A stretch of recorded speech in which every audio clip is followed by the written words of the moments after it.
All right, everybody, if we can all please take our seats. It is 5:32. We're already running a couple of minutes late. We do have a quorum.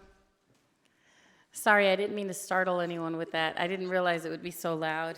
I apologize for that.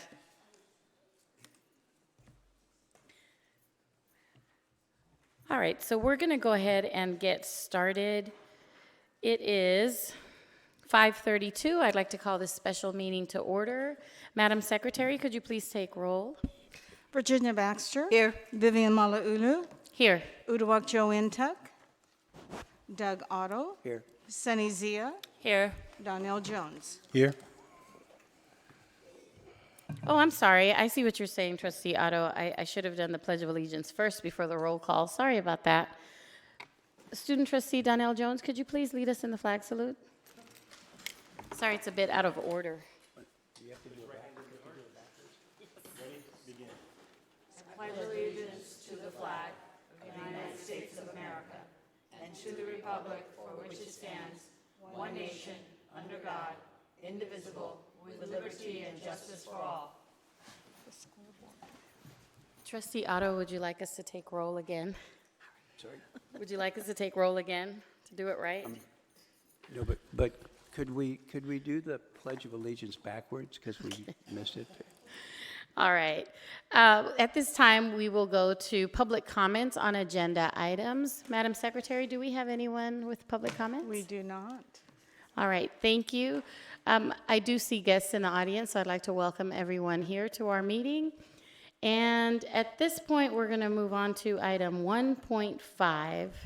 Excuse me. I don't see anything on the agenda, but do we have an opportunity to reorder the agenda? And the reason I ask that is because I know the item for which we only have one presenter, she's got a flight to get out of here later on, and if we could do that first, I think that would increase her, the likelihood that she would catch that flight. Does anybody? Sure, your call, Madam Chairman. Does anyone have any objection to reordering the agenda? Nope. So Trustee Otto, just to be clear, you'd like to switch 1.5 with 1.6? Yes. All right, sounds good. Any objection to that? Okay, no problem. So we're going to go to item 1.6, discussion possible action to select a consultant for the superintendent president's evaluation.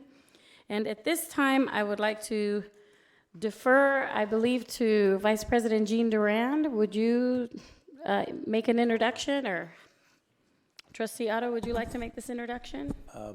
Not really, but I will. But I think what I should say first is that what we did after the the closed session meeting was we reached out to the Community College League of California and asked them for candidates to do a 360 superintendent president evaluation.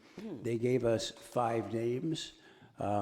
We immediately sent out emails to the 5 people that they gave us: Bryce Harris, Pamela Haynes, Wadeen Traynor, Donna Miller, and Dr. Rita Zapata. Bryce Harris, Wadeen Traynor, and Pamela Haynes all said that they couldn't, in the time period which we were suggesting, undertake this assignment. Donna Miller said she was interested. I talked to her on over the weekend, and she wasn't sure that she had the experience to do this, and so she said that she didn't really want to be considered. And so we have Dr. Zapata here, who says that she was interested. We said, come on. Excuse me. Madam Chair, Yes. what does Trustee Otto mean by we? I don't recall seeing any communication or any request from board members to reach out to folks. So do you mean you reached out to folks? No, actually, Because you said we. There was a ad hoc committee that was appointed. It was Dr. Baxter and me, and we together consulted about this and did the reaching out. Okay, so you and Dr. Baxter reached out. We were the ad hoc committee that was appointed. I understand that. I was one of the people who approved, who consented to that ad hoc committee, but I don't understand who contacted these folks. I'd like to understand better. Sure. What do you mean by we? If you think it's necessary, I have the email that I sent to everyone and the correspondence back from them. I didn't think that would be necessary, but I have it if you feel we need to do that. Oh, so you sent an email, not we. Let's no, just no, just no. for the point of clarification, just like to better understand that, because you don't speak on behalf of everyone on the board. Dr. Baxter, go ahead. Yes, if I could respond. Trustee Otto and I worked together. He gave me some suggestions of names. I happen to know Dr. Cepeda from previous work. When her name was brought up, I said, that would be wonderful. He discussed every single name with me. She is the one who is here tonight. I understand that. I just wanted to make sure and get clarity on the fact that it wasn't we, as in the board. It was just Mr. Otto. No, it was the Trustee ad hoc Zia, committee. I'm sorry. I'm going to rule your commentary a little bit out of order on that because we is a committee and Trustee Otto and Trustee Baxter are both on a committee, and you continue to bring up the point that it was Trustee Otto. Whether it's Trustee Otto who made the call, who sent the email, he is on an ad hoc committee that you approved. And Trustee Baxter just herself admitted that she was involved in the process. I don't think it would be prudent to expect two people to send an email at the same time and two people to make a phone call at the same time. I think logically and common sense wise, one person would send an email, one person would make a phone call, and it would be accurate for one person to say we when the person sits on a committee of two. If the committee together decided, what difference does it make which member called and sent an email? I mean, this is why some of our meetings go as long as they do, because of the nitpicking and the unnecessary I don't understand what your point is. You want to make a point that Trustee Otto made a call? He admits that he did. You want to make a point that Trustee Otto sent an email? He admits that he did. Trustee Baxter was on the committee and they worked together. What's the point? Madam Chair, there is no point. All right, Unlike, thank you. Let's move on the agenda. I just want to clarify. I wanted to make sure I have clarity on what Trustee Otto is saying, and there's no need for you to clamp down on a fellow board member's remarks. I'm trying to get clarity because the pronoun we is very vague, and I'm glad Mr. Otto clarified that it was him that sent the email on behalf of the committee. That's all. All right, I concur with what Trustee Zia just said, that there is no point to the last 3 minutes of our conversation. It was just, we selected an ad hoc committee, and Dr. Cepeda, thank you for being here. Is there any other board member who'd like to speak before Dr. Cepeda's presentation? All right, thank you. Welcome. Thank you. Well, thank you for having me here this evening. It's always great to be on a campus after being retired. It's great to be on a campus, particularly one, pardon me, I'm bringing the allergies from Sacramento. Particularly in a place where some of you may know, I grew up in Long Beach. I'm an immigrant. I was 11 years old when my dad bought a little house in West Sacramento, West Long Beach. And so I went to Long Beach Poly and Cal State Long Beach, where I received both my BA and master's, and then many years later back to USC for my doctorate. So thank you very much. So Long Beach is my home, really, and Beverly O'Neill, who was one of your prior presidents, her husband was Bill O'Neill, who was the chair of my dissertation committee. So I have all these nice little great connections. But you do have the proposal. I believe that it's been provided to you, which has my bio. And I'm delighted to be here to be able to work with you if you so wish. First, let me congratulate you in that I think I do understand this board wants to move forward with the evaluation of your superintendent president. About that, you are clear. And I want to commend you for selecting to proceed with a 360 evaluation.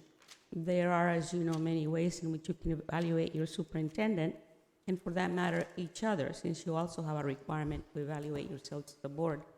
But doing a 360 is a bit courageous. It's not easy. It takes time. It takes commitment. And it's not, the process is important, yes, but what you get out of it at the end, which I expect to explain to you, can be pretty powerful if you then choose to use it for further development of your CEO and the institution that I know you all love and work for. So let me go forward. So this is your typical evaluation. So to sit around the table and you say, how are we doing? How is your superintendent president doing? And forgive me for saying we are happy with him. I should have said him, her. So I'll fix that next time. You sit around and you do a typical evaluation. You have a perspective about your CEO, and you provide that perspective. You give him or her that feedback, and this is usually the typical approach that you undertake, which is that the board evaluates the CEO. A 360-degree feedback, which also is known as the multi-rater feedback or multi-source assessment, is one in which the employee seeks advice from those that work with him or her directly. In this case, obviously, President Romali. The people that work with her every day, and most important of all, the students that ultimately benefit from her leadership. So you will have a part in that evaluation. There is a piece for you to respond. But the important thing then is to say not what she is doing, because the other part of typical evaluations is you ask the superintendent president, tell us what you've done, provide us with a report.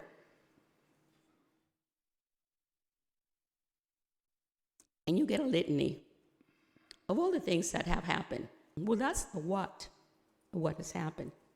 But you don't really know how it happened. So a 360 allows you to do both. Not only the litany or list of achievements, but also how those were derived. And you get that directly from the feedback of multiple raters. So it provides, from my perspective, by the way, I went through it myself. That's how I became enamored of the process and familiar with the process at the San Jose Evergreen Community College District, where I was chancellor, and from which I retired. Our board and we did it in tandem. They conducted a 360 of myself and a 360 of themselves, which we then married subsequently and served us to move forward in the years to come. But right now, I understand you're asking me to speak about a 360 for your superintendent president. So then, this provides you a tail end, and it is detailed. It's going to take a lot of commitment. Given my conversation with Trustee Otto and Carmen Sandoval from the league, my understanding is that you want to do this quickly. Well, it will be as quick as I can deliver it to you. I think it still meets your requirements, but should you not like it, then perfectly, I'm sure, capable of saying that's not what we want to do. But I'm here to present it to you, and hopefully you will undertake it, and I'm looking forward to doing it. So you will get a constructive, comprehensive, and honest review of your superintendent president. So I've done this once before, by the way. I just completed with Cabrillo College with their superintendent president. And so what is the approach that's used in the survey framework, which is the heart of the instrument that's used for this 360 evaluation? Well, on the left-hand side, as you can see,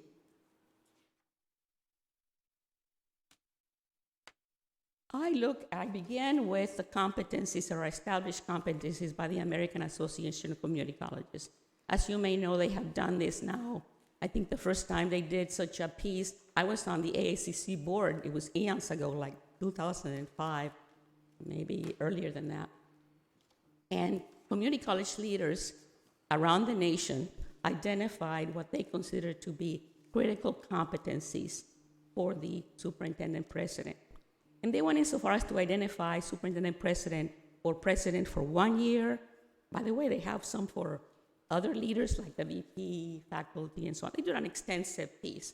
But we're focusing on what is considered nationally, and this is on the AACC list of competencies that was published in 2018.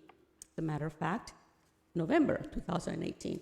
These 11 competencies are key to the success of any leader on a campus.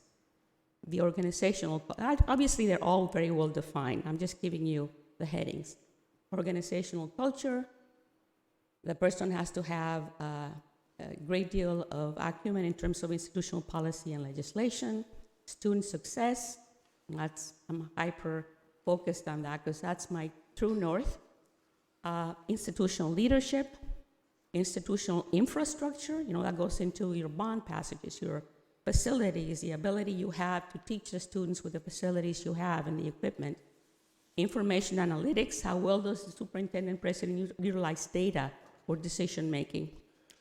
Advocacy and mobilizing, motivating others. You have to have that ability as a leader, bring others along. You don't just have edicts, you have to convince folks that we're going in the right path through a variety of factors. Fundraising and relationship and cultivation of fundraising. Communications, again, hypercritical. A collaborative approach. And then there's also a set of personal traits and abilities for a leader. All of these are very well defined. So what I do is I look at these and I identify specific questions under each category that are part of the survey. But I go 2 steps beyond that. This is fine for the national. How do I make it unique to Long Beach Community College? Well, I merge 2 things. And you'll have to correct me. Pardon me, I'm so sorry. Sacramento is known as the allergy capital of the state. And I'm proof. So anyway, so the next level is your own strategic priorities. These are the ones I pulled off your web. I could be wrong. Are these your latest? You have 4 strategic goals. And under each goal, I know you have other subcategories, which obviously I will use. I just couldn't fit them all on the chart. You say your strategic goal, number 1, is to innovate, achieve equitable success. Number 2, you want to accelerate college readiness and close the equity gap. Number 3, you want to build community. Number 4, you want to invest in people and support structures for transformation. You'll have to correct me if those are not your strategic goals. This is what I found by looking very quickly on your web. So what I do then, the last piece that's missing, and I will obtain that from President Romali. Romali or Romali? Romali. Okay, thank you, because I'm really, Cepeda is very important to me, so how you say my name is important. So the next one, Superintendent President and her goals. I take her goals, and what I do is I merge. I create a merger. I look at the 11 critical categories. I see where your strategic goal of achieving equitable success fits under those categories. Then I will take President Romali's current goals and objectives, and I merge them all together. Once I've done that, I develop a questionnaire or the assessment instrument that is then designed to measure, that she has the degree to which she's been meeting those 11 categories under the competencies, the degree to which she is addressing your strategic priorities, and the degree to which her goals are in tandem or related to your own priorities. So I merge all of those. Let me go on, there's another little piece here. I then propose a series of internal and external cohorts, and this is mutually agreed upon between you and your superintendent. So this is the traditional, this is more or less internally. Obviously, there's you, critical. There's the college's executive team, and I may be calling it by different names, so I expect to be corrected if you have a different terminology. Your college shared governance committees, your college participatory governance councils. You may or may not have those. This is more or less the way it occurs in almost all community college. The leadership of your labor representation, and most critical, and I think most important of all, the student leadership groups, maybe your student senate. So this is not the entire campus, but these are critical constituencies, for lack of a better term, that will be tapped And if there's terminology that's wrong for Long Beach, we'll need to correct that. And if you think there's another internal group that is critical to be included, you can do that as well. Likewise, the external community, city council members, city managers, the people the folks that interact with very much with you as feeder institutions, the Unified School District Superintendent, community advisory group members, obviously your grade transfer with college, your partners with four-year colleges and universities. Who are they? Your legislative representatives, i.e. city council, and congressional representatives. Now, I'm going to rely absolutely on Dr. Romali and her staff and the board secretary, I assume Jackie, to get those names identified rather quickly, particularly because you have a short timeline you've offered me, and to concur that these indeed are the cohorts that should be identified or tapped, both internally and externally. So that all has to happen rather quickly. This is pretty much the ideal setup, but if there's one or two other groups that you think are important internally and externally, we will need to do that very quickly as well. Now, I'm giving you an example.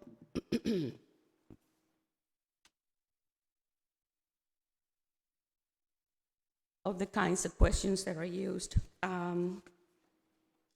By the way, I don't just make up these questions. There is a list from the league that has a bank of questions that have already been validated.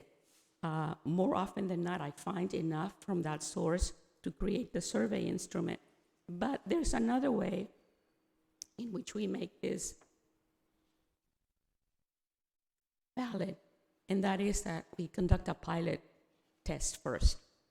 Some folks like to skip that step, but it's very critical if for no other reason that it allows me and the institutional effectiveness staff that I would be working with the opportunity to see if the survey is, if there are any errors in the survey, something that's hard to understand, et cetera, so we can clean it up and before we send out the final one.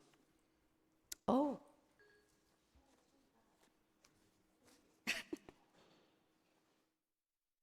So these are this is an example of the questions. By the way, there's not just the quantitative questions, pardon me, that are in there, which are 1 through 4 and using a Likert scale. But there's a set of questions that are open-ended. So you're not just going to get data, which is great, but you also get a set of open-ended questions, which people really like to offer, and there's scattergrams that you can produce that tell you a great deal about the profile of the leader that you're assessing. So we do that too. By the way, I know that the data instrument I use is Qualtrics, but provided your institutional effectiveness staff can in fact provide the data in the form I requested, then there should be no problem. So here's the timeline. This is what gave me lots of headaches when I was trying to figure out what to present to you today, and could I in fact do it, and how quickly can I do it given your interest in our result. So here's today, the 17th. We're talking about the timeline. We're talking about what it will take what is the evaluation process, and there'll be opportunity for questions at the end if you have any, and the fact that this timeline is hypercritical. If we don't hit those dates, we're not going to make it so that I can have a report for you by December 8th for your meeting of December 11th, which is the goal. Cannot be done any faster than that. That's the best that I can do for a credible piece of work. Immediately, I need to meet with the institutional effectiveness staff because they are going to be key in terms of issuing the pilot, issuing the final survey to both the internal and external entities, and producing a series of data tables that I will use for my analyses. I obviously immediately also engage in the design of the survey so that you can see a draft at any time or when I'm finished, which will be October 10th, I hope. And the transmittal letter that I will prepare for the president of the board. The 360 eval goes with a cover letter from the board president to the external community and the internal community. so they know it is coming from the board. And it has a specific request, some entreating words about why this is important for the college community, and then obviously a note of thanks for their contribution. So I'll prepare all of that for you. I'll prepare the survey and the cover letter in draft form, turn it around very quickly because I will need for the board particularly to review it and give the okay so we can get it out be done with that approval by the 11th of October. Once that's done, we issue the pilot on the 14th, and it's a quick turnaround. Usually, I don't want to use the term quick and dirty, but it's quick. When it's usually with just a handful of internal and external folks, just to test out whether it's reading well, whether it's something that's confusing, etc. After that comes back, I do a teleconference with your institutional effectiveness staff, maybe the dean. I'm not sure. It will be up to you to let me know who are the 2 or 3 people I'm going to be working with constantly in the next 2 months. And we correct any errors in the survey before we then issue the final survey, which I expect to issue on the 28th of October, and with a 2 to 3 week turnaround. If you leave it out there too long, you're not going to get a lot of responses. But through Qualtrics, which I use, and perhaps through the data platform you use, there's a mean to assess if you have a lot of non-respondents. So you can, on the second week, start sending additional requests, urging people to get more surveys in. Almost all data instruments or data platforms have that capability. So ideally, I know Long Beach Community College has always done a great job in producing data for itself and for the system office. So obviously, you have a very robust institutional effectiveness team. After that, then of course, I asked your institutional effectiveness team for a set of tables, very specific tables, and what I want in those tables, which is what I use for my analyses. We tabulate the results, and where you see a lot of consultant conference, that's me working closely with the staff, setting up a specific time to have a teleconference and ensure that every step is being followed. Then the big job for me, well, there's 2 big jobs. One is constructing and designing the survey, and the other one is the final piece, which is review, summarize the material, prepare a report, analyses, and recommendations for you. My goal is December the 8th, very on the heels, literally, of your last board meeting of this year, which is December the 11th, where I would hope I would come and in closed session present the report to you, and then you choose as you wish to do whatever on December the 11th. I'll move forward. Okay. So I wanted to also make sure I know a lot of you are very learned professionals and understand these things, but there is a difference between an analysis, report, and recommendations. When I've done this before, one particular set of board members wanted me to say, are you going to be able to tell us what to do? Let me tell you, I'm not going to do that. That's your job. But I am going to give you the tools and the analyses and the data for you to look at the strengths and areas where there's need for improvement. Because the future, the goal, as I'm sure you have, is one in which you want to move forward with a development, with improving, and usually use your strengths to build upon. So I'll give you all of that. I'll point out areas in the data that talk about where there might be a need for a little more work, or where you're doing it so well, where your president is doing fabulous work that you can use that work to do something else. And then how you then proceed with actions in terms of the evaluation of your superintendent president and the subsequent development of her work plan. Because having been a CEO, it's very important for your CEO to know what it is you want her to do, but it is she that will determine how she does it. Those 2 words are jewels. You're the what, you're the policymakers, but she has the expertise as an educational leader to know how to get the college to where you want them to go. So very, very important words, golden words actually, from my perspective.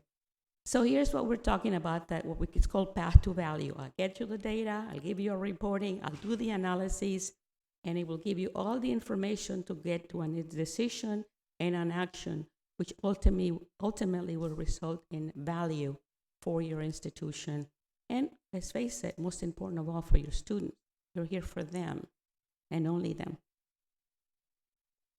Okay, so other things is the report as I provided and the way it's constructed is going to be able to show you a difference between internal and external. It will give you, they're not identical questions, but it will show the internal raters and how they view your superintendent and the external community.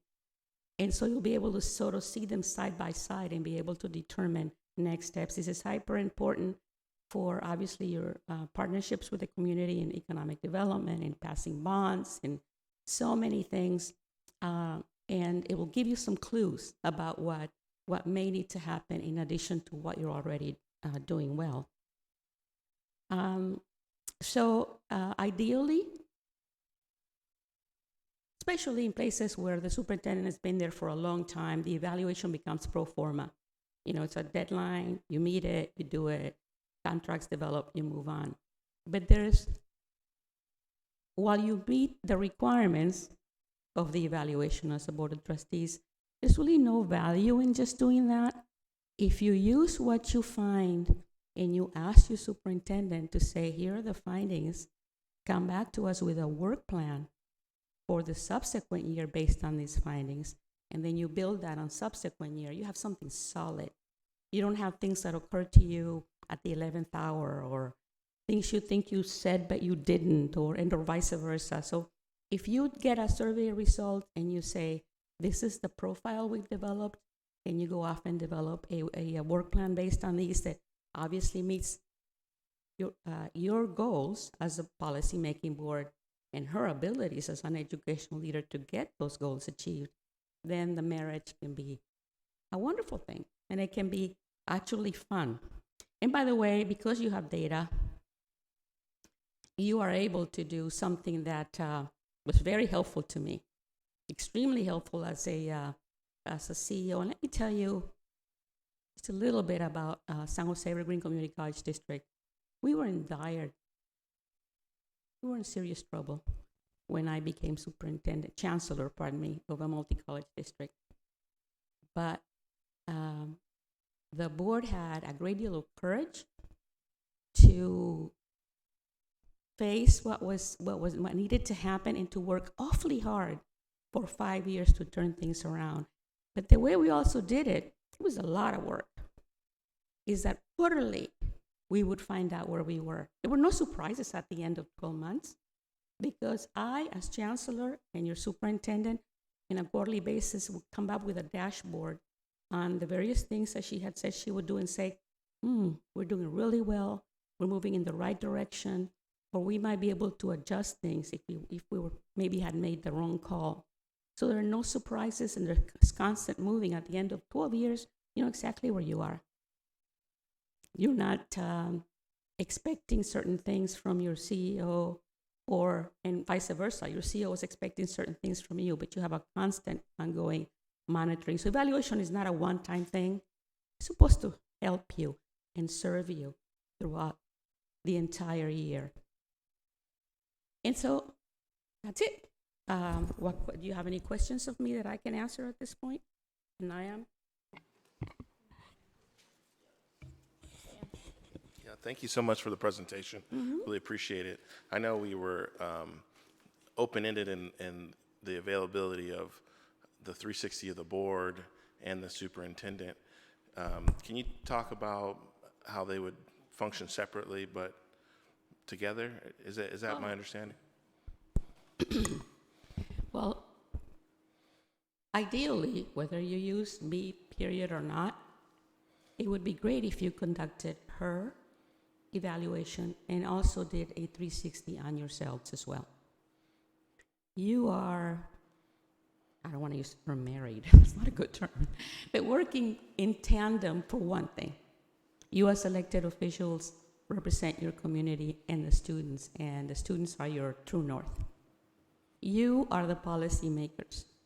You identify as a group the what. You know, what sort of directions do you want to go into? And obviously, you've done that with your strategic priorities.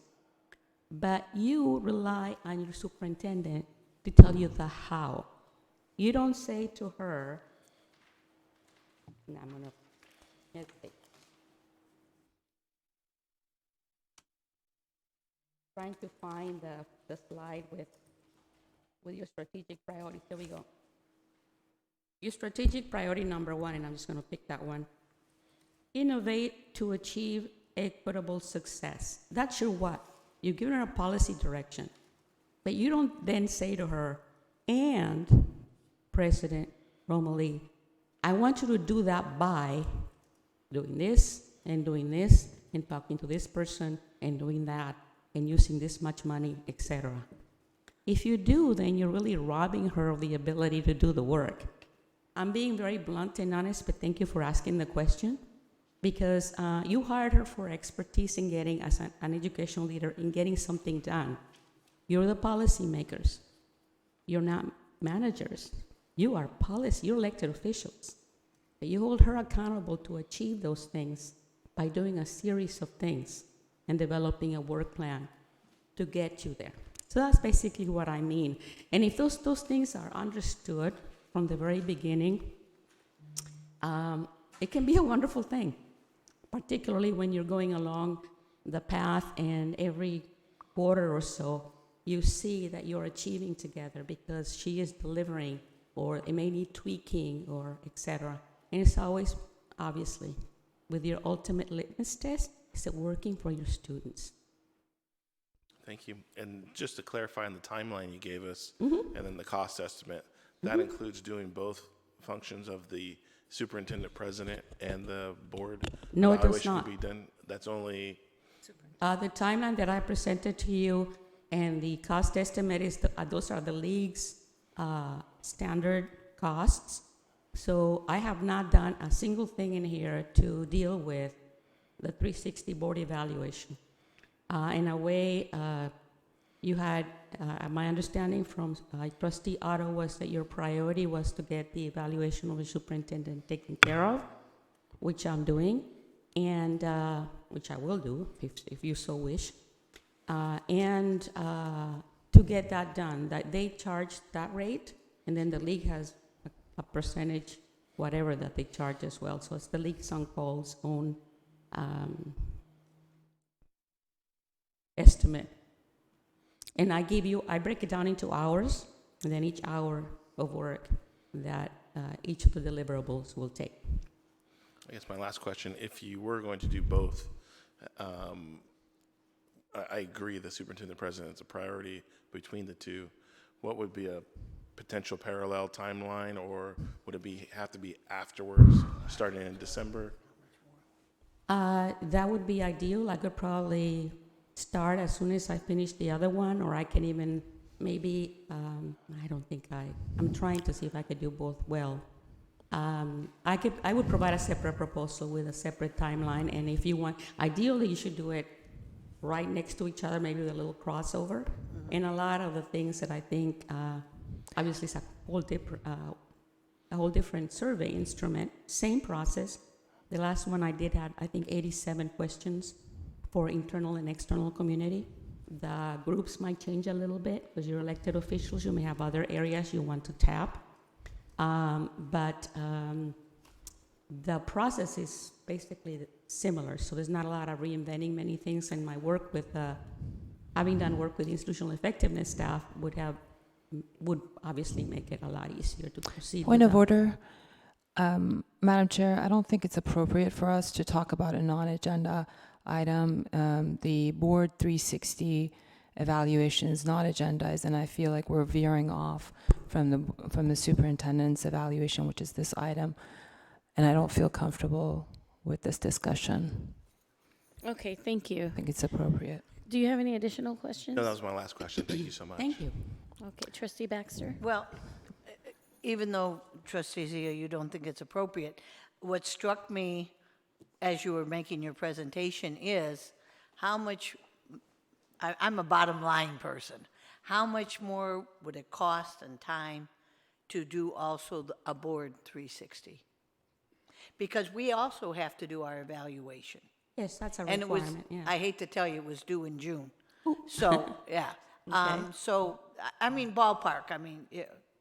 I'm real uncomfortable giving you that information. I have to break down the tasks in the hours or so, probably be comparable to what I've done with the president, but even that, might be less, might be more. I wasn't coming in here to give you a buy this or that.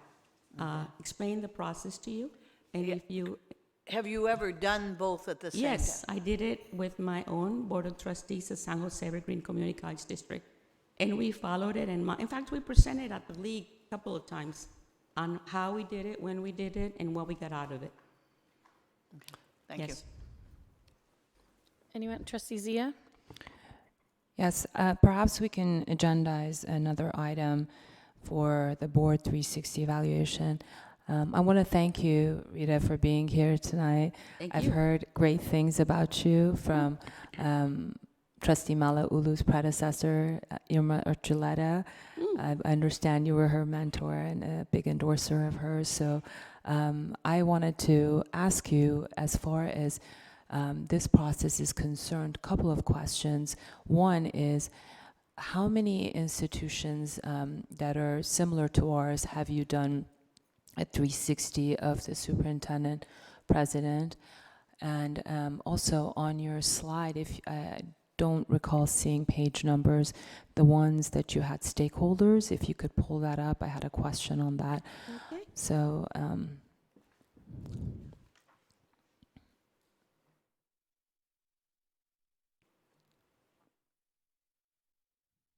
There we go. yes. So to answer your first question, I've done my own district, San Jose Evergreen Community College District, Cabrillo, and that's it. And I don't know that if you're going to find many folks around, well, I could be wrong about that, around the state that have actually conducted all of them. It's a very, it's a courageous process. Yeah. Most folks do the other one, which is a self-evaluation, and they evaluate the CEO, the board evaluates the CEO, and it ends there.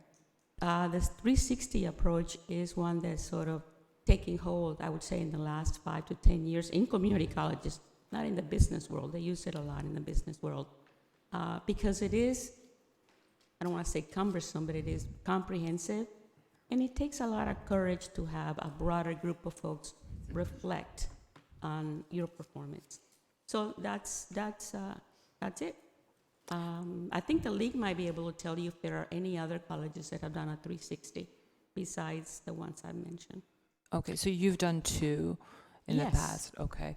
And then on the stakeholders that you Yes. have, are these representative samples, or are you looking for feedback from the board to add onto it or perhaps provide enhancements?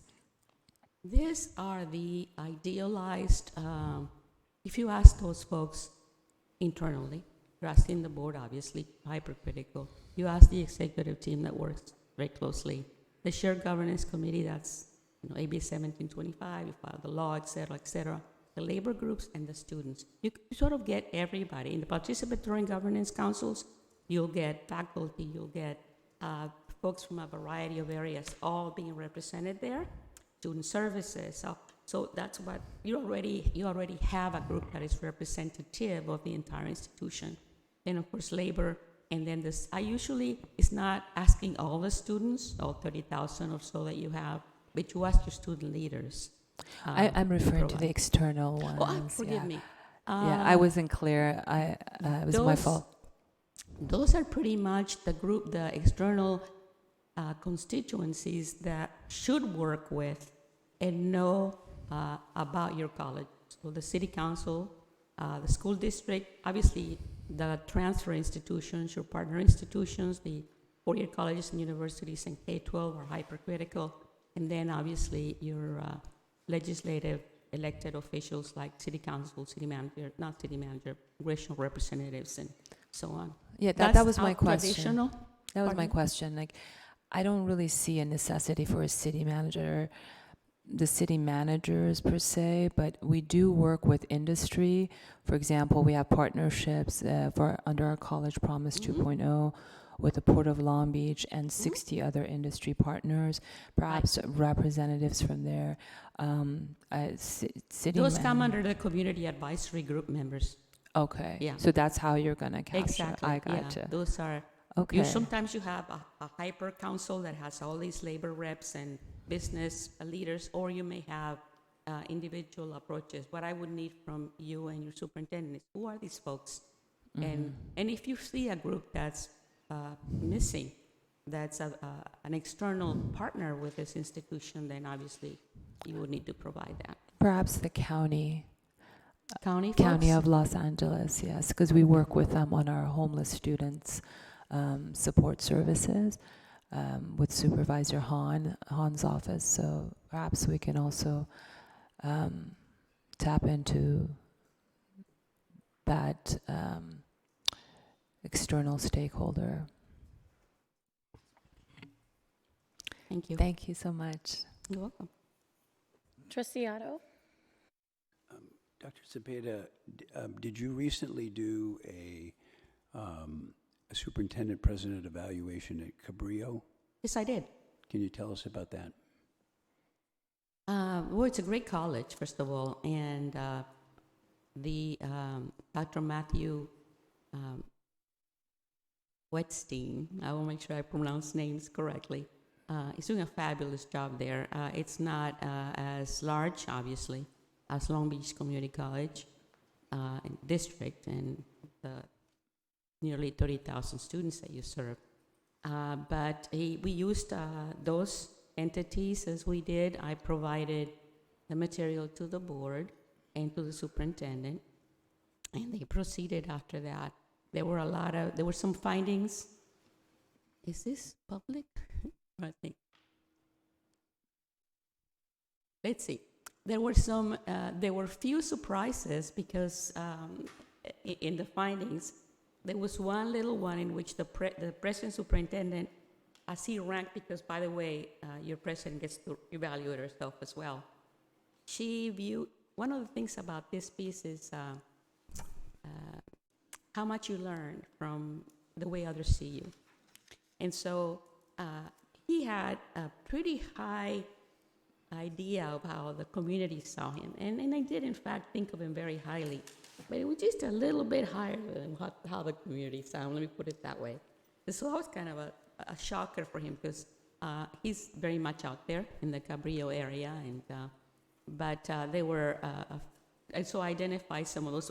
To his credit, he ranked so highly that there were just tiny little differentials but nevertheless where we could say, these are areas where there could be some things that could be improved or put a little bit more focus on.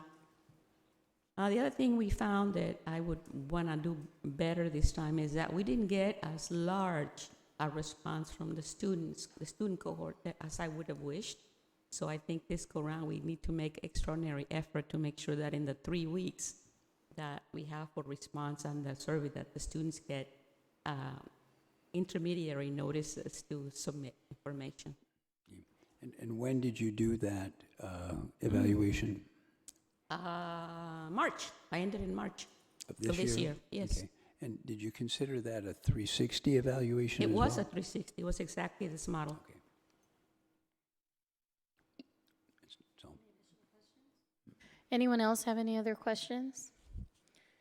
Does the administration, Dr. O'Malley, anybody want to weigh in on the No, I'm- presentation? Sorry. I'm delighted to happily participate in whatever the board's pleasure. All right. Dr. Cepeda, I would just like to thank you for being here. That was Thank a you. great presentation, and I read over your bio. It's very impressive, your history. Thank you for being here on such short notice, and thank you for answering the call of the ad hoc committee. At this time, whatever is the pleasure of the board, if anybody would like to make a motion, I will entertain a motion, and then we will go from there. I'd like to make a motion to move forward with Dr. Cepeda. Second. We have a motion on the floor and a second to move forward with Dr. Cepeda. Any discussion on this item? Trustee Untug made a motion, trustee Zia seconded. Any discussion on that motion?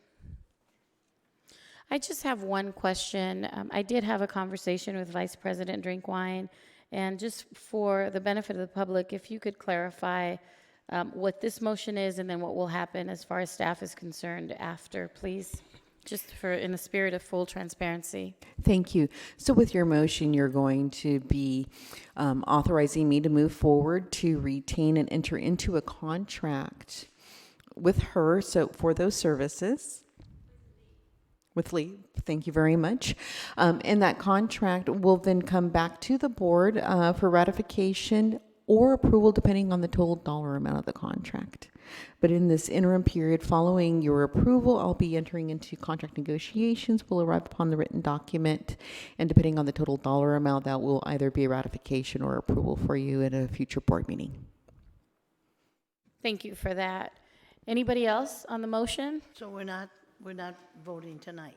We're just, okay. We are voting tonight. Dr. Cepeda, and excuse me for being so low class, but I used to edit books for a living, and you have 3 typos on your presentation, and you might want to change those.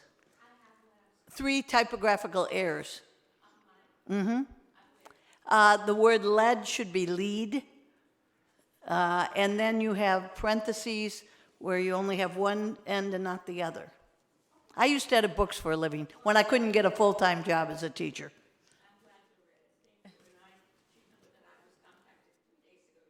I understand.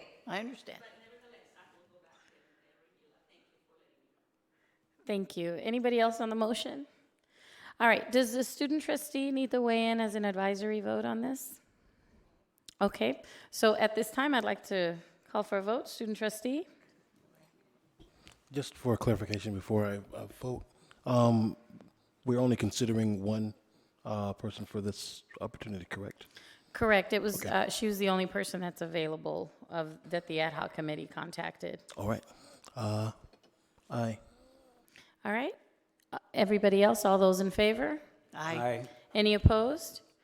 Motion carries. Thank you so much for being here. Have a safe flight back home. All right, we are going to move on to item 1.5 with the discussion action of hiring board counsel. At this time, I was planning on deferring this to staff, but I think I'll go ahead and defer it to Trustee Otto also to weigh in on the introduction of this item.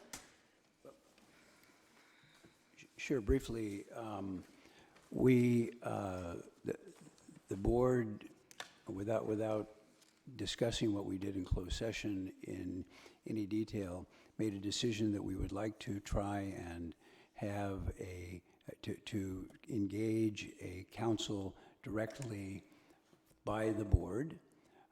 There are some specific reasons for that. The board has never, in and of itself, prepared an RFP, evaluated candidates, done anything other than, but we've had lawyers come in and give advice to the district all along. So it was the consensus of the board that we'd like to invite counsel that were on a list that we already had as possible counsel to come and make presentations to see if we wanted to retain someone for at this time to work directly with the board.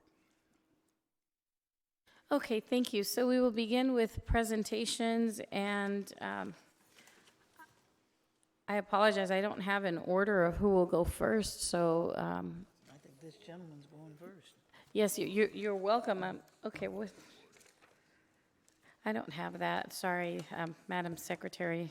I don't have the printed agenda, so that's okay. Come on up, sir. I believe we have, is this Alvarez, Glassman, and Colvin? No, this is Shepard Mullen. Okay, Shepard Mullen. Okay, welcome. Thank you. Thank you very much. Good evening. I came up because I see my presentation on the screen, so I figured I would be the appropriate person to start. I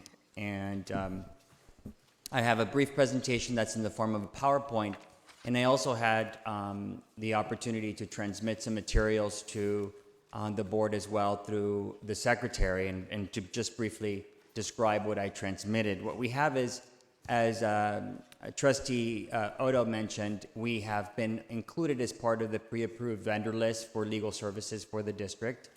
So I included my presentation as part of that.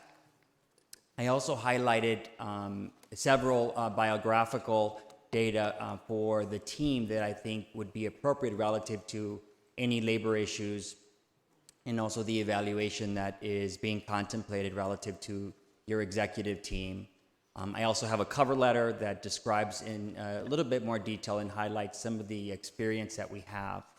And finally, I have a standard engagement letter that our firm produces for our clients that would be typical upon the selection of our firm to do any specific tasks. And I include that not to be presumptuous, but simply to indicate that we are ready and willing to start as soon as you will have us to support the work of the district. The presentation that I have is quite brief, and I mention that deliberately because as counsel to the district, we want to be mindful of not giving you any legal advice as it relates to a presentation that is in the public forum. Typically, these kinds of issues as it relates to executive team compensation, evaluation, the 360 investigation or evaluation that was proposed, all of that happens both in the public domain, but also, as was referenced by the presenter previously, much of it happens under the sort of the attorney-client privilege, and so I want to make sure that as you look at my presentation, I just wanted to highlight that, and you're mindful of that, and I can certainly dig into the particulars of our expertise as it relates to any specific issues you might have in the context of a closed session deliberation.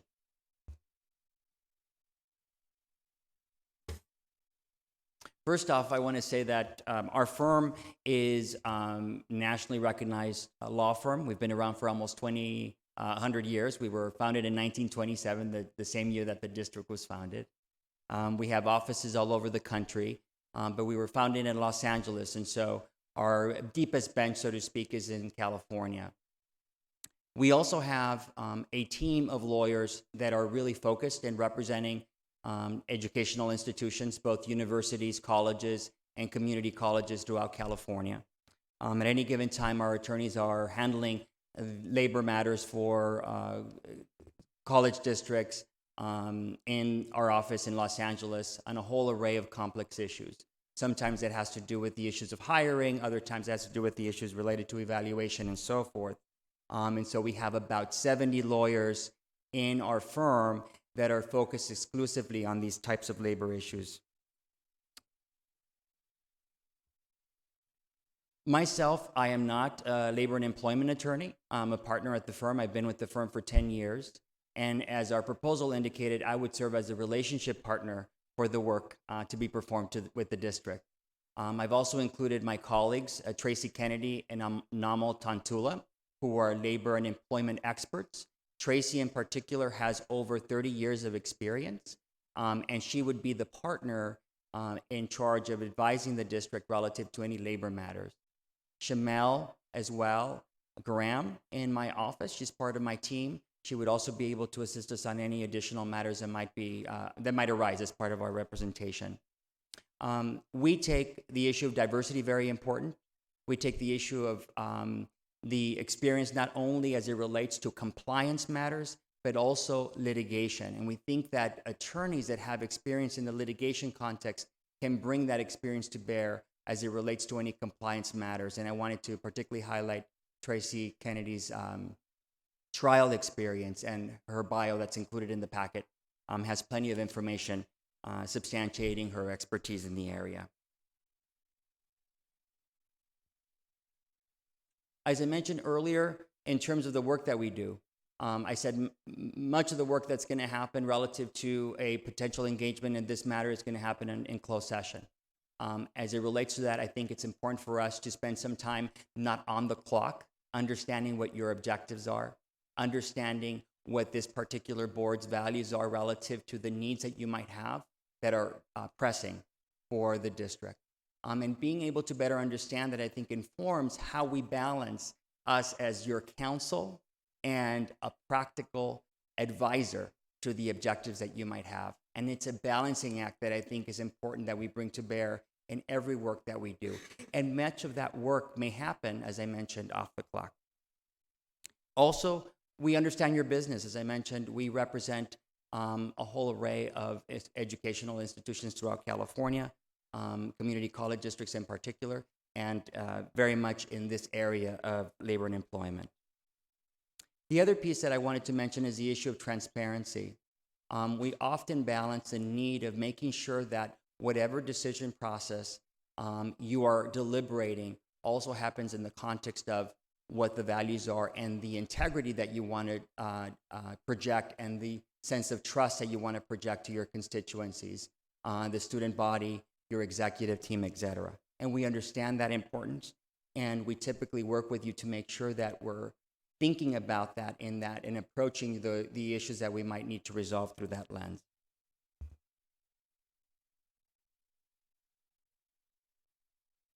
We are very proud to be recognized as one of the preeminent labor and employment firms in the country.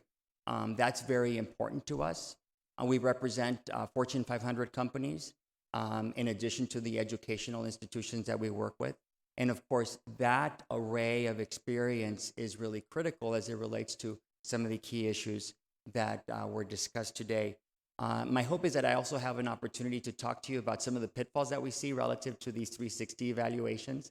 And again, being mindful of your time today, I know that I only have a few minutes, but this presentation is really intended to let you know that within the context of the work that we do and the experience that we have in this field, we want to make sure that we're also tailoring the non-legal experts that you're going to be retaining to make sure that we double their work and oversee that work in the context of what the risk might be, what the anticipated result might be, et cetera, and how that relates to any potential legal issues that should be and necessarily need to be evaluated as part of that process. I mentioned a little bit about the honors that we received as a firm, and in particular, Tracy Kennedy in our office. Tracy, as I mentioned, would be the lawyer that would be handling any labor and employment matters. Our proposal to the district was included a whole array of areas of expertise, including my expertise in the facilities management arena, in addition to labor and employment matters related to litigation, et cetera. And Tracy would be the point person for any labor issues. Finally, I want to raise something that I think is very important, and certainly something that I really enjoy doing, which is, as an educational institution, we really pride ourselves in making sure that we're also doing training and we're also educating this body and your executive team. And what that means to us is that we're not just getting calls to solve problems and deal with particular issues, but we're truly partnering with you as you grow your organization, as you handle complex matters. And we do that in the context of trainings that we might do, again, off the clock. Brown bags for your executive team or your HR team, for example. We also have an opportunity to have your students come into our firm and intern in our office as well. We're very committed to ensuring that we have a diverse pipeline of attorneys that are getting licensed and practicing law in California. And we do that through partnerships with our local institutions. I myself had the privilege of being an advisor to the State Bar of California in their Diversity and Inclusion Council. And for me, it was really a moment of pride when I was able to work with my colleagues to create a pipeline from community college to law school for a special program that we initiated through the work that I did. And so that is very important to me. And I wanted to mention that not only do we talk the talk, we walk the walk. Finally, with regards to the way that we handle any work, obviously we want to be efficient. We are a large firm. We're sensitive to the fact that you are balancing budgets and you want to be mindful of the rates that we might be charging you. And so we're always staffing as leanly as possible and as effectively as possible. We have non-legal professionals that also help us complete some of the work that we do. We have tools internal to us that help us track budgets, that help us manage expenses on a daily, weekly time frames. to make sure that we are meeting your goals and doing it in a way that doesn't break the bank. And finally, the issue of access. Accessibility is going to be really critical as we work through this process and design whatever programs you might need relative to the tasks at hand. That concludes my presentation. I'm happy to answer any questions you might have. Trustee Zia? Hi, thank you for being here. I have a couple questions. Why do you think you're here tonight? What was the purpose that you were told, and who told you? So my hope was that we would be able to start an engagement relative to this particular issue. When we first submitted our proposal, as I mentioned, it was for a whole array of work. And my understanding today is that we had a special meeting that Trustee Ntuk informed me about relative to this particular issue, which is engaging counsel to assist you with labor and employment issues and is evaluating your executive team. Okay, because I'm confused. That is not the purpose of evaluating an executive team. So, in my opinion, that information is in error. Are there any other board members that you were in contact with regarding this item? I was not, no. Okay, great. Thank you. Sure. Any other questions? I have a Trustee I have a Baxter? general question.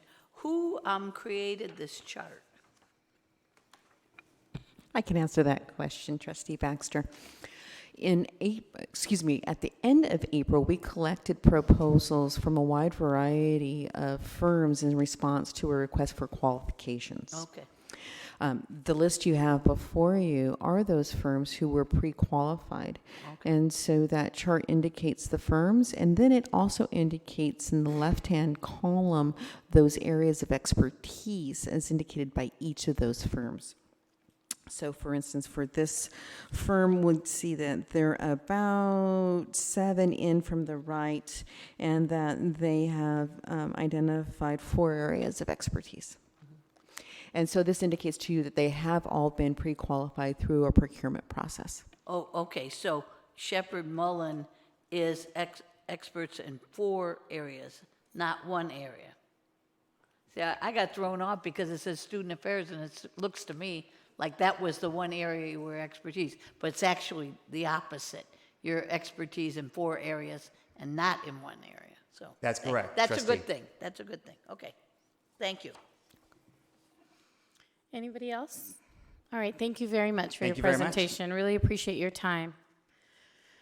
Okay, so we have a list, and I just want to make sure that the correct people who have been checked off here are here. Do we have a representative from Alvarez, Glassman, and Colvin?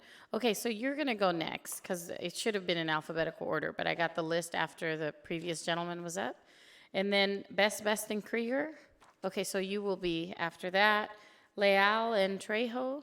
Okay, so you will be after that. And then we already heard from Shepherd, so there you go. Come on up, sir. This is Alvarez, Glassman, and Colvin. Madam Chair, I have a question on the Yes. process. Have all the other firms been contacted out of abundance of transparency and fairness? And if not, well, first of all, who contacted the firms to invite them here? Vice President Drinkwine, can you respond to that? I'm a little unclear on the process myself. Sure. If I can take a step back, once we have a qualified list, as the district or department identifies the need for legal counsel, they can reach out to any one or several of the firms on this list for consideration. So once we have a list of qualified firms, it's not required that we reach out to every single one of them. We can pick and choose from those firms we reach out to. The contact was made through the ad hoc committee, is my understanding. I did not contact them directly. I just confirmed that the firms contacted were indeed on the list. I'm sorry, the ad hoc committee, did we form an ad hoc committee to hire board counsel? I can't recall, because I just asked Trustee Baxter, and were you on that? Yeah, it was my understanding that Trustee Otto and I had 2 charges. One was to hire a consultant for the 360, and the other was to present possible legal counsel. Okay, so who from the ad hoc committee contacted the firms, and then were all the firms contacted that are applicable to, I think what I understand what we're discussing tonight, it's still vague to me. Trustee Otto? I don't think that there's any requirement that all firms be contacted. And to cut to the chase, if I'm reading into what you're asking, I contacted one firm. Okay. The three firms here I've had no contact with at all. I know there's not a requirement, but I just want to be fair to all the folks that have employment and labor relations, because they're all pre-qualified, that they should get a fair shot to be able to come and present to us. That's just something that I think would be prudent, since we want to give this, be equitable in this process. And I do take a slight umbrage into how the process was done. I don't think it's fair to just pick and choose a few folks, and so perhaps I would want to hear from everyone on this team that is applicable to the matter at hand. President Malauulu, if I may respond, we were asked to do this in 1 week, from last Wednesday to tonight, and to contact, and I didn't even count up how many of these law firms there are. It would be practically impossible. And so, as Trustee Otto said, he was contacted one, where the other two firms came from.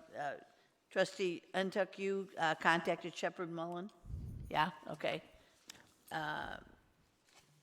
Yeah, I don't have a problem with the contacts. I just think people should have a fair shot who are on this list, and not just one or two, so that we can review everyone's background, not just a few, for the case at hand. Well, I think that's a very good point, but we're wasting these people's time, and I think it's only fair that we hear from them. And Yeah, I discuss agree. it. I'm not objecting to that. I just think, as a matter of process improvement, and perhaps if we're going to take action tonight, it would have been much more prudent to get a little wider spectrum. That's all, and I apologize. I don't mean to encroach on your time, but I just wanted to better understand the process and who's been contacted. And you're Mr. Ewing? Yes. Okay. Student trustee? I just had a really quick question, just for clarification. What is the purpose of this action item right now? Are we... To discuss and possibly select counsel that represents the board. So the district has its own attorney, Okay. and there are different variations of the services provided, but the board does not actually have counsel. And for reasons discussed in closed session, the board made a decision to research and possibly hire its own counsel. And that's how this item came on the agenda. And the discussion right now is to determine, so in May, we approved this list of attorneys who responded to a request for proposal. Okay. And for quotes, and they submitted information, and we approved them as a board in May. And now we're entering into discussion with these potential firms who are interested in representing the board. So we're interviewing, it's my understanding there are 5 here tonight, and Trustee Zia was inquiring as to if all of them were contacted, and Vice President Drinkwine said it's not necessary to contact all of them because they've already been approved by the board. And the next question Trustee Zia asked is who contacted each firm that was here and asked them to present. And it was between the ad hoc committee and the week that they had, and I believe Trustee Ntuk had contacted another firm. So is that accurate? All right. And then just one last question before we move forward, just so I'm on the same page as I'm listening to the presentation. Is this something that the school has done before? I asked the same question. as far as everyone here knows, this board has never had its own council. We've never retained our own council. However, there are other boards in California at community colleges who do have their own legal representation. And additional research too yielded that California tends to be a state where a lot of community college boards have their own council anyway, more than any other state, that it's surprising that this board doesn't have its own council. So that was a little bit of research that I found. Okay, thank you. Which districts did you find that had their own council? Because it's my understanding that the district has council. It's just we haven't directly hired our own council. Our own board. I asked Dr. Romali, so Dr. Romali, do you want to respond to that? Because you're the one that told me that other district boards do have their own council. And also, I think, had a conversation with Vice President Drinkwine. My understanding that the Coast Community College District and the Pasadena Community College District have their own general counsel. So all these council, legal counsel that we have that has been hired, are they not our council? I'm a little confused. So to answer your question, I did ask Mr. Jack Lipton, who usually sits during our board meeting, if he is the board counsel, and his answer was no. He represents the district. So I asked that question. I think we also had a conversation with Vice President Durand about this. I wanted to make sure that in pursuing this item on the agenda, that we weren't doing anything wrong and that we were not stepping on any toes. But Jack Lipton, who sits during our board meetings, usually represents the district. This board can enter into agreement with its own council, as other colleges do. They just never have. This board never has. And once again, through recent occurrences, the board determined that it would be wise to hire our own counsel to represent the board. And I'm sorry, just one last question. Is this a general counsel to address one question, one case? Because the board item is very vague. It just says board counsel. I think it was intentionally vague. I think that the action item was it was intended to be vague so that we are not pigeonholed into one particular type of counsel or another, so that we can actually have a diverse, an opportunity to have diverse counsel on multiple issues and to determine which firm would best be able to support any issues that might come up in which the board would need representation. So when I spoke to Jack Lipton and Vice President Duran, we all agreed that a vague agenda item would be best. And we actually had a more detailed agenda item, but we amended it and revised it a couple of times and ended up with this one. So we're only hiring one as a result of tonight, not multiple. No, it would not be multiple. It would be one firm to represent the board. Okay. Any other questions? Thank you for your patience. Please proceed. It's my pleasure. Honorable members of the board, I'm Vincent Ewing. I'm a senior partner at the law firm of Alvarez, Glassman, and Colvin. We're located in the City of Industry. My office is located in Long Beach, where I live. I serve this community, and I'm here before you because I want to serve you. My understanding of this meeting is that I was coming to talk to you about serving you as your counsel with respect to board relations, issues that may arise involving the Brown Act, ethics, parliamentary procedure, agenda items, board disputes. These are the types of issues that I face regularly with the boards and the councils that I currently serve. You have my written materials before you. I'll highlight some of them. I've been practicing law in California for approximately 25 years. I'm city attorney for the city of Chico. I'm general counsel for Long Beach Transit. I'm general counsel for Access Services.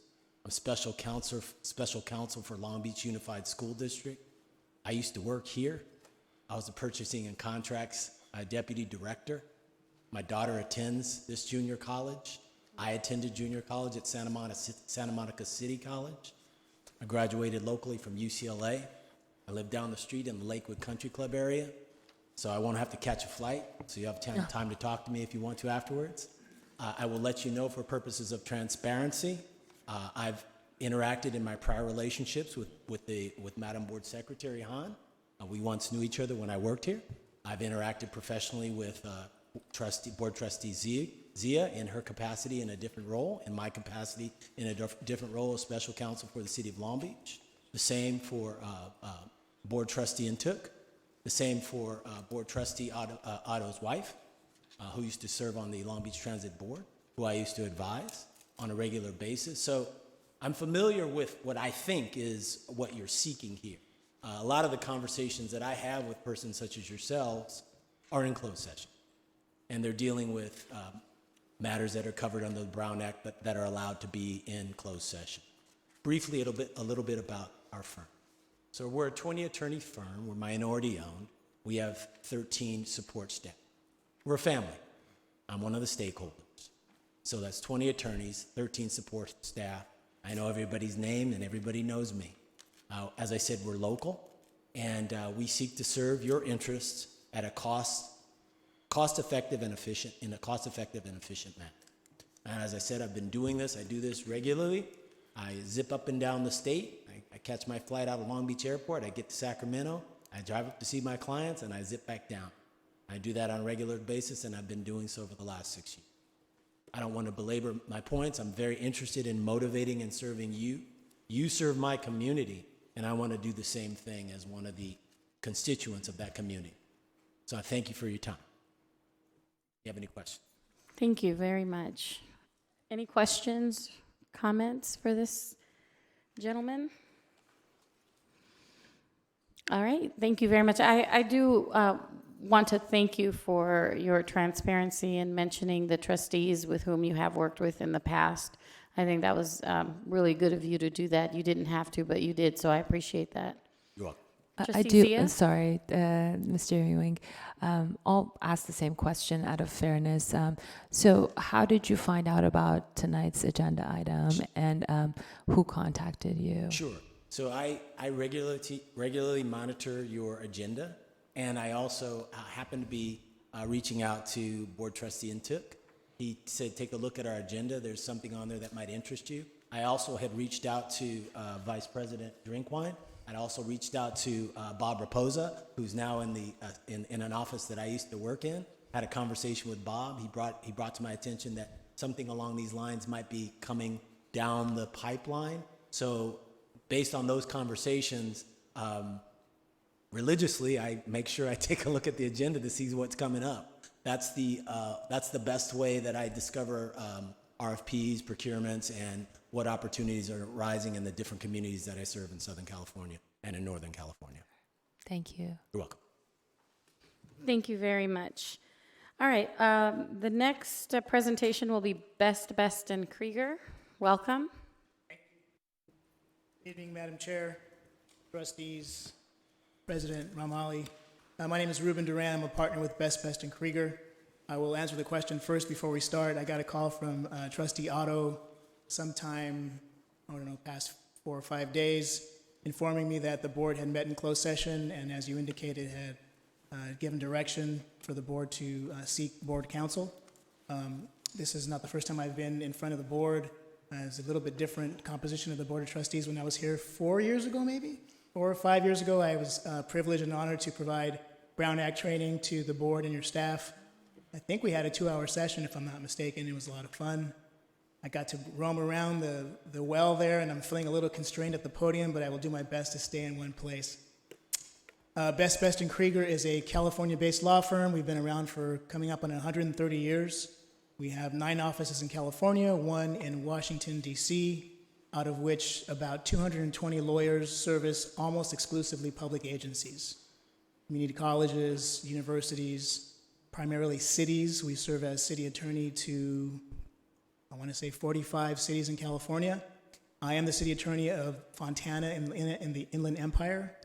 I also serve as general counsel to several public agencies, including a harbor district, the Port of Hueneme, which is in Ventura County, a school district, which is Yucaipa Kelly Mesa Joint Unified, in San Bernardino Inland Empire, a library district in Los Angeles County called Altadena Library, and several others. The point of all that is just to say that this is my environment. I love working with and for elected officials and their staffs. I have been doing this coming up on 20 years, working for entities as diverse as the city of Barstow to very small little towns, the city of La Habra Heights. City of Fontana is about 200,000 people.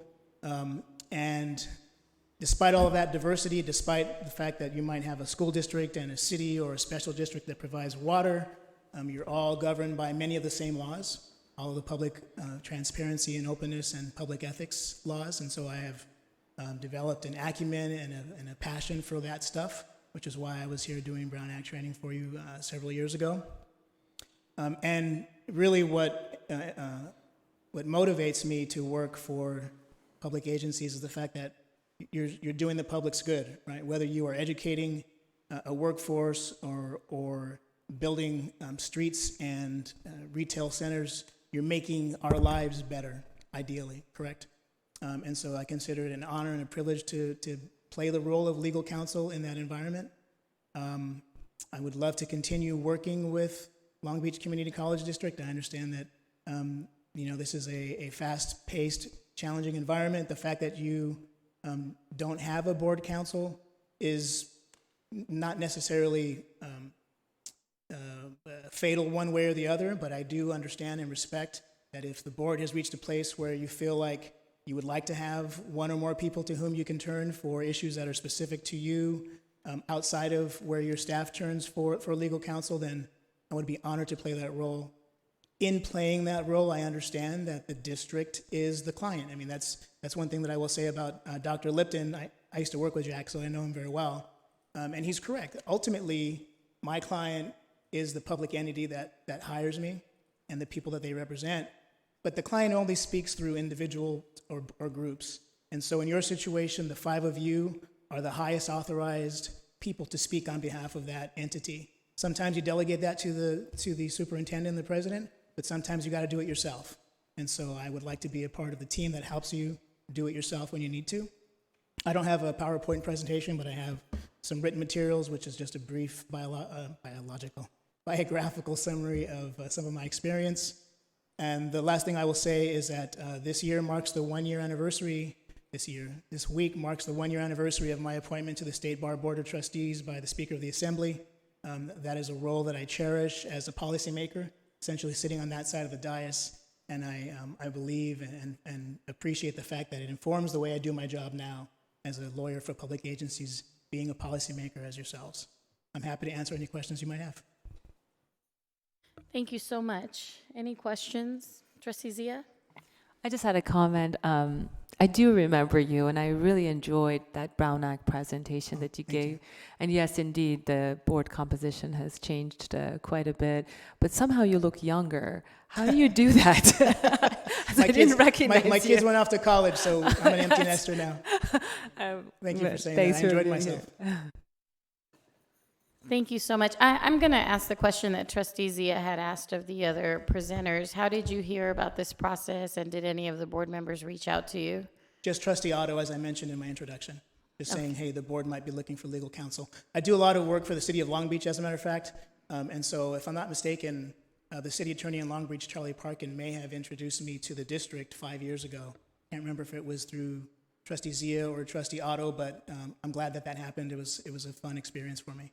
Do you mind if I pass this out to your staff and they can pass it Sure, along? absolutely. Thank you so much. I appreciate that. You made the presentation to me. Oh, no, he's done this. It doesn't make any difference. I was going to be snide. I was going to be snide and say you made the presentation to me, but I think Trustee Zia made a more impactful impression. We do have one remember you, Dr. question. Baxter. We have one question from Trustee Otto. Could you give us a little more information about the work that you've done for the city of Long Beach? Oh, certainly. So my first assignment with Long Beach was to advise the city clerk, Larry Herrera, at the time, who was conducting the 2014 municipal elections, because Charlie Parkin was up for re-election, and so he conflicted his office out of providing advice to the city clerk. That engagement led to just many other wonderful assignments. I do work for the Port of Long Beach. I do work for all through the city attorney's office, but we handle litigation. Most recently, you may have seen some of the news about a conflicts of interest investigation that we conducted on behalf of the city involving a council member there. Our report was made public, which was not exactly what we expected, but we knew could happen. So we do all kinds of things for the city of Long Beach. As you know, they have a very well-qualified in-house staff, but every once in a while, there are special areas where they need some extra legal assistance, and we are honored and privileged to provide it to them. Thank you very much. Appreciate your time. Thank you, Madam Chair. Okay, and our last presenter will be, is it Leal and Trejo or Leal and Trejo? Leal. Okay, so we're gonna go with the Spanish, Leal and Trejo. Yes. Welcome. Thank you. Thank you. Well, good evening, members of the board, President. Trying to look at the name really. I always have the same difficulty with my last name, so we'll just go along with that. And staff, my name is Francisco Leal, and with me today is my law partner Maribel Medina.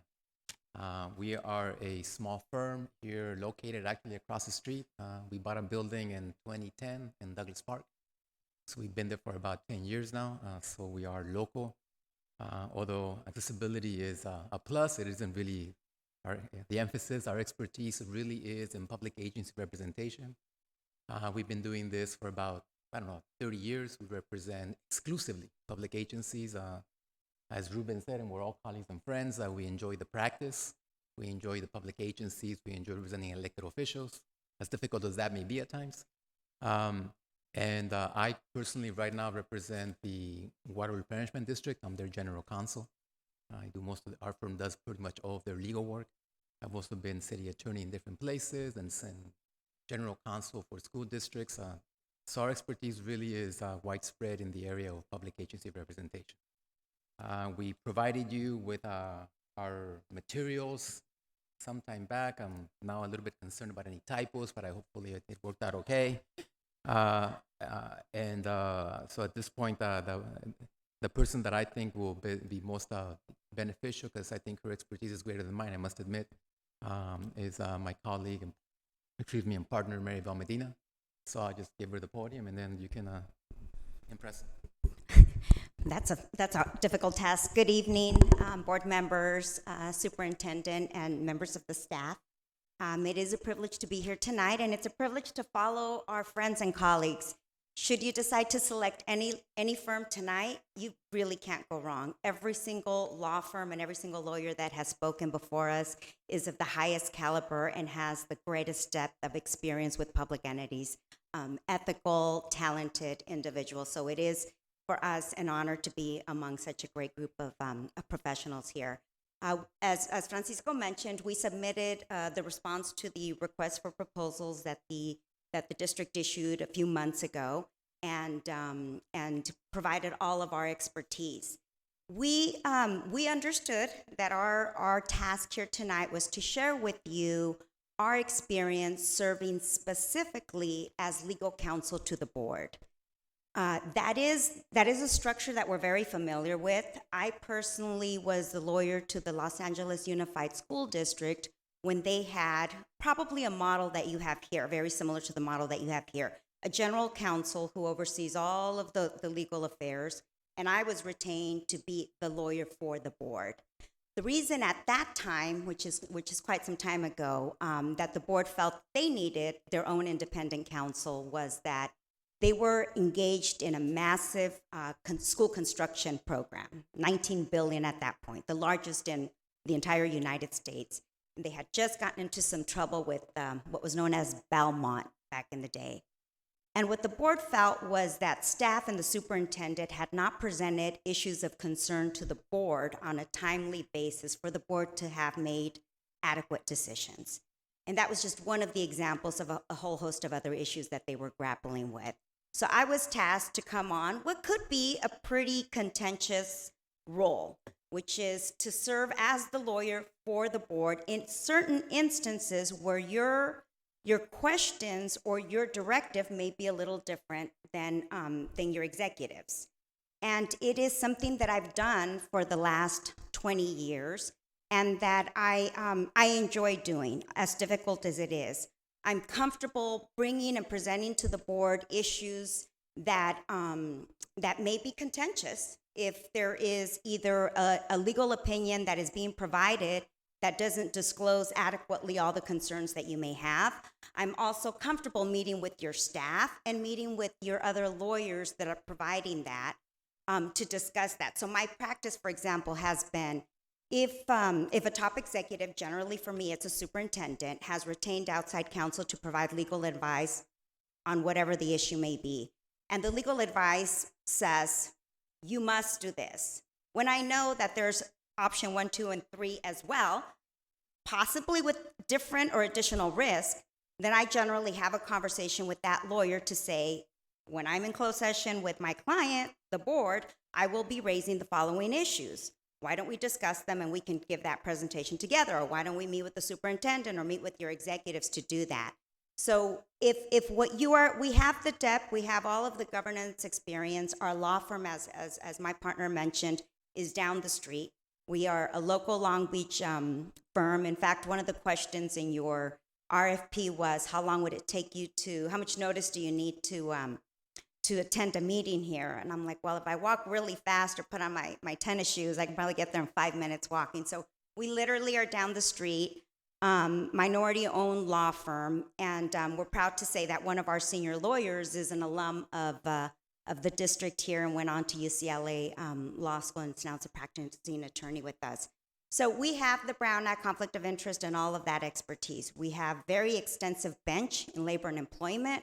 We have great litigators and people who handle all matters related to construction and real estate.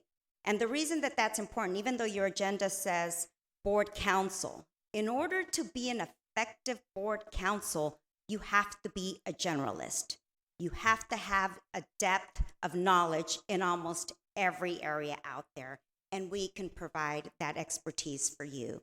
So we would be honored to serve as your board counsel or in any other capacity that you deem would be appropriate for us. And thank you for providing us the honor to be here tonight.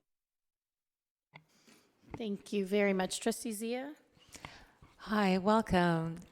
Same question to you. How did you find out about tonight's agenda item? What were you under the impression that it was about, and who contacted you? We have also been mindful of your agendas and your videos and a bunch of other stuff that's right next door, but I received a call from Uruak, I think Sunday, indicating that there was going to be a process. I see. Okay. And what was the what were you under the impression that tonight's item will be about?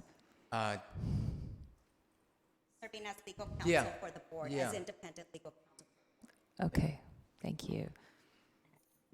Any other questions? I would just like to comment. So I taught at Belmont High School, and I left my alma mater, which I love, Banning High School, to go to this new flashy high school that was being promoted, and I couldn't wait to get there. And that was in 1999, and it still hasn't been built. So they built a tiny little version of it. Right. So I went down there and I commuted for 2 years of my life. One of those years I was pregnant, and we never got to high school. So I'm curious, you being legal counsel for the board, I could imagine what some of those conversations were like, because our conversations at the high school were very intense, because many of us were recruited under pretense of this flashy, state-of-the-art modern high school that never happened. So anyway, I just thought I'd share that with you. Thank you. Any other questions or comments? Madam Chair, I just have a Yes. question on how we're going to do this. Thank you very much. We appreciate your time. Thank you. Thank you. Yes, Trustee Zia. Are we rating? How is the process going to work? Is someone going to tally? Is it a blind vote? Can someone elucidate for me the process that which we're going to follow, and we're going to be perhaps taking an action, if that's the proposal here? Sure. So I consulted with Jack Lipton, and I asked him about the process. And I was hoping that we would be able to go into some kind of executive session to have a discussion, but he said that because we didn't agendize a closed session, that we would not be able to have a discussion in private about each firm. So he said any deliberation would have to happen in closed session, in open session now, and that we could have a discussion, we could make a motion, we could make a selection, or we could choose to do something different. But unfortunately, we will not be able to go into any type of executive closed session to have a discussion now. Anybody else want to add to that? Yes, sir. I guess this would be my only time to really speak to this item, depending on what the board decides to do moving forward. First, I would like to thank everybody that came to present, all the firms that showed up. I appreciate you guys are all very well qualified and decorated. Thank you guys for coming out, for everything. And then for the board, I have some concerns about moving forward with this. I'm sorry to interrupt you for 1 second.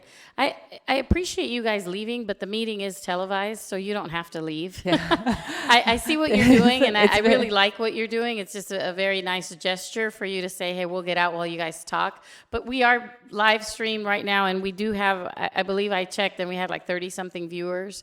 So people are watching, and it is live, so it's not necessary for you to leave. So have a seat. Thank you. But I saw what you were doing, and I just, it's a really nice gesture. Sorry to interrupt you, Donnell. Please continue. No worries. Thank you. So my concern is that moving forward with private counsel for the board may be a costly endeavor. And it may, from my understanding, be unnecessary. The school's been around for over 92 years, and there's no precedent of us doing that here in this district.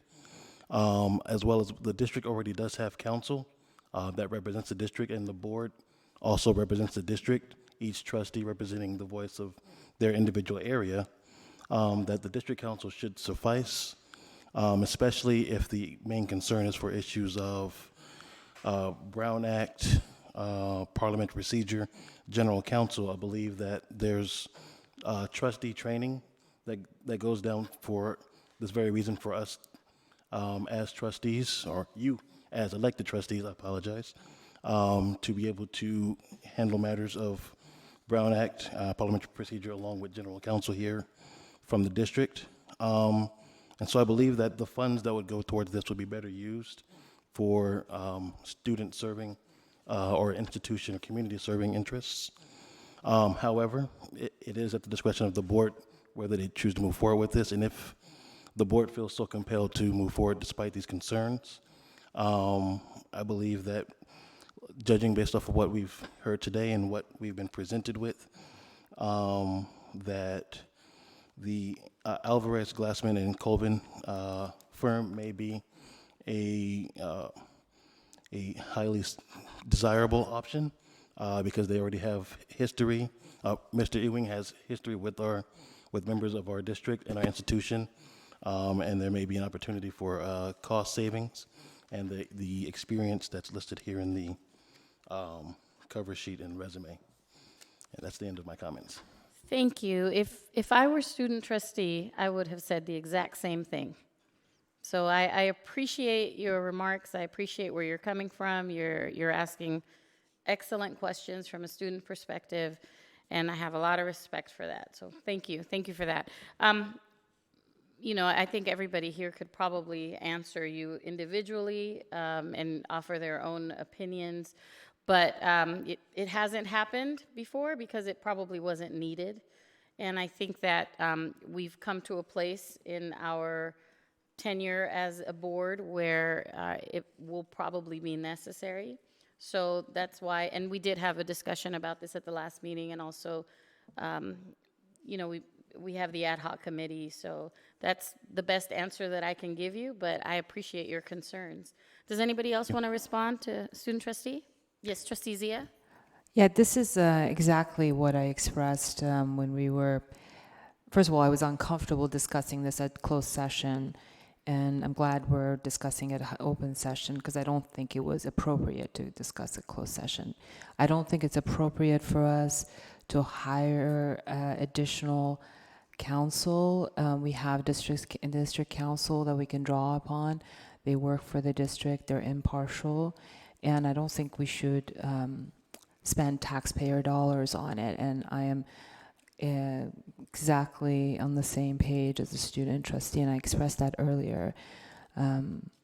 Again, I will go with what the desire of this board is.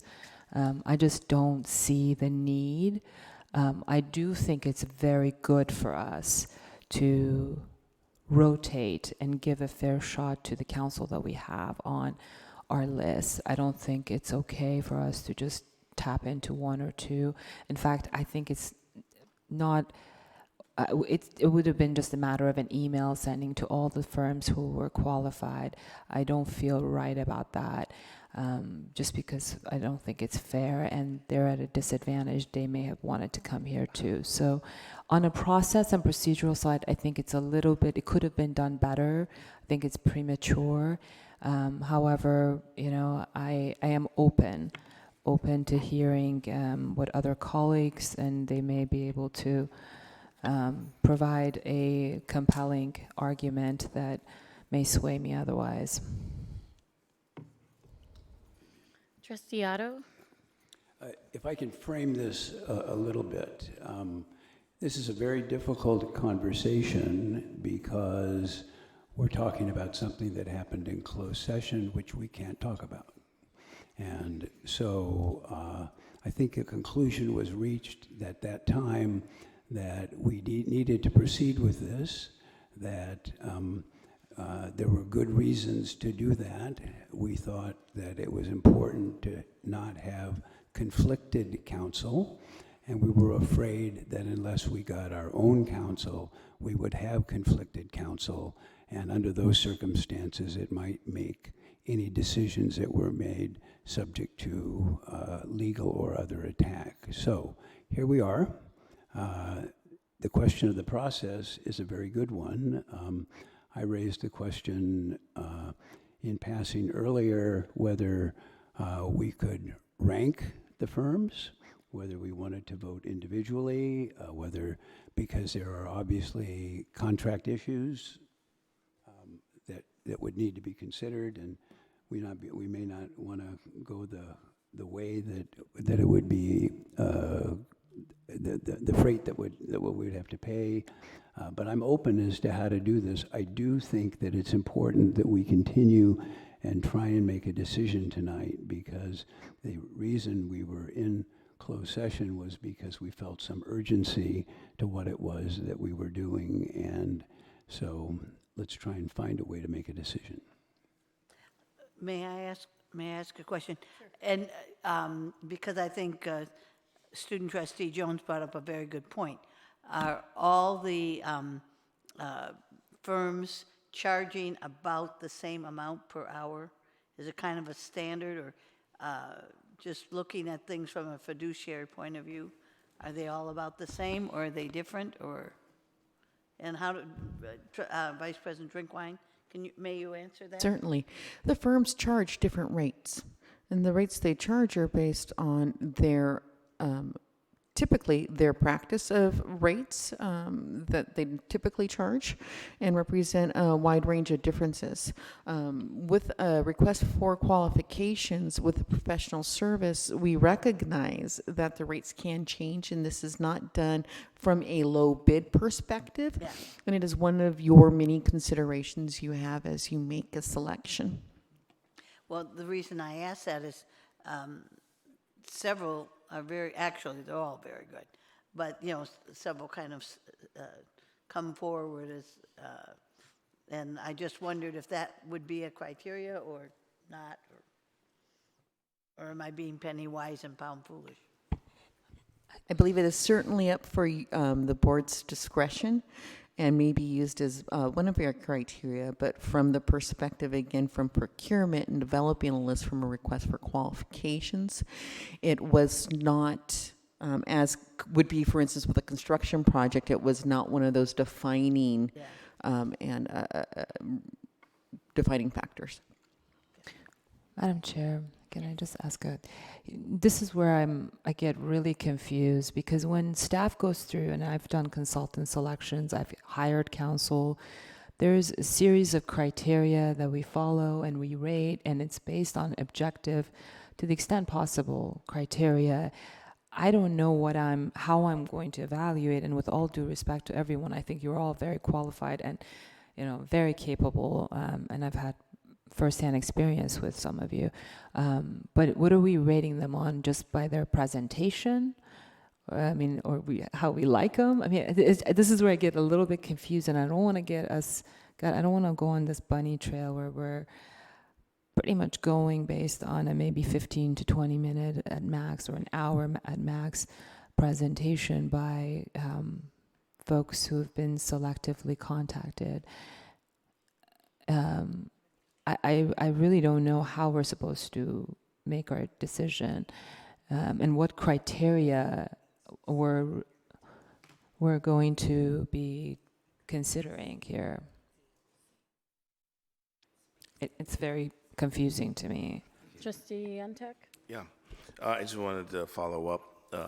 Thanks, Student Trustee Jones, for your input. And I know you weren't privy to the closed session conversations that we had. And it was a majority board decision to move in this direction, to agendize this item, and to hire outside counsel. So it's not a question of, I just know you weren't able to be part of that. But also, we have policies, and once the majority, or once the board makes a decision, we all support that decision and move forward. And so that's why we're here today. I'm glad we got the turnout we did. I did outreach to a number of folks. I wanted to make sure that we had a range of options, and make sure that that we could see what's out there.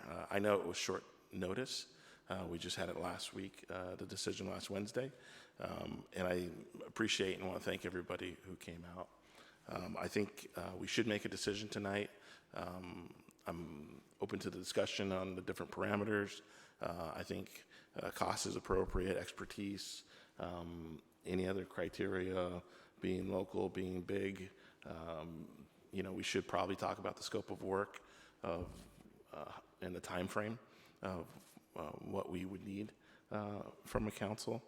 I guess my expectation of budgeting, that this would come out of our existing legal counsel budget that we already have, that it wouldn't be a new line item. And so maybe Marlene can talk to where in the budget this would come from. Thank you. There is no current budget for board council. So the budget for this expense would essentially come from our reserves. So it would be an additional expense that had not previously been budgeted. I can give you a little bit of information about the 2018-19 expenditures, if that helps provide context for you. That we did spend roughly $130,000 for what I call operational legal expenses. So those are those expenses that would exclude construction-related expenses. The reason I like to separate them is because construction-related expenses, especially with our bond, are a very different animal. Those expenses ran about $86,000 last year for bond-related or capital projects.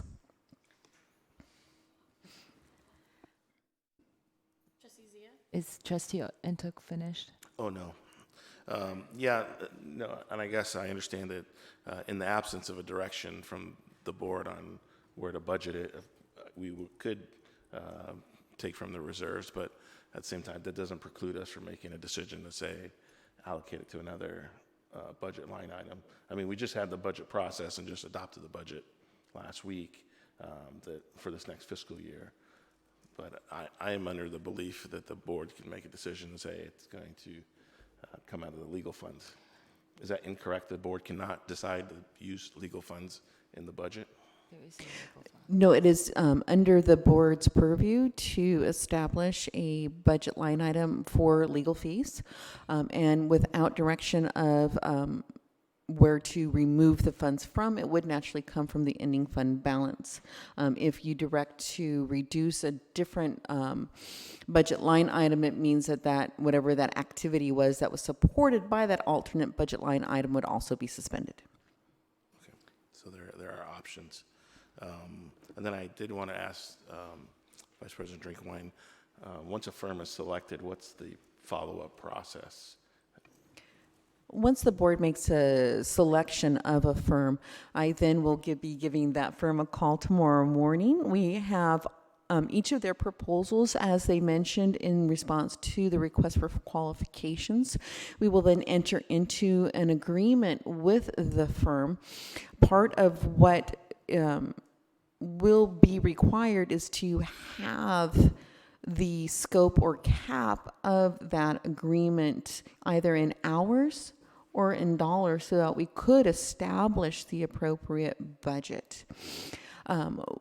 We then enter into not a large amount of negotiation, but I'm sure we each would respectively have that specific language we like to see reflected in our agreements.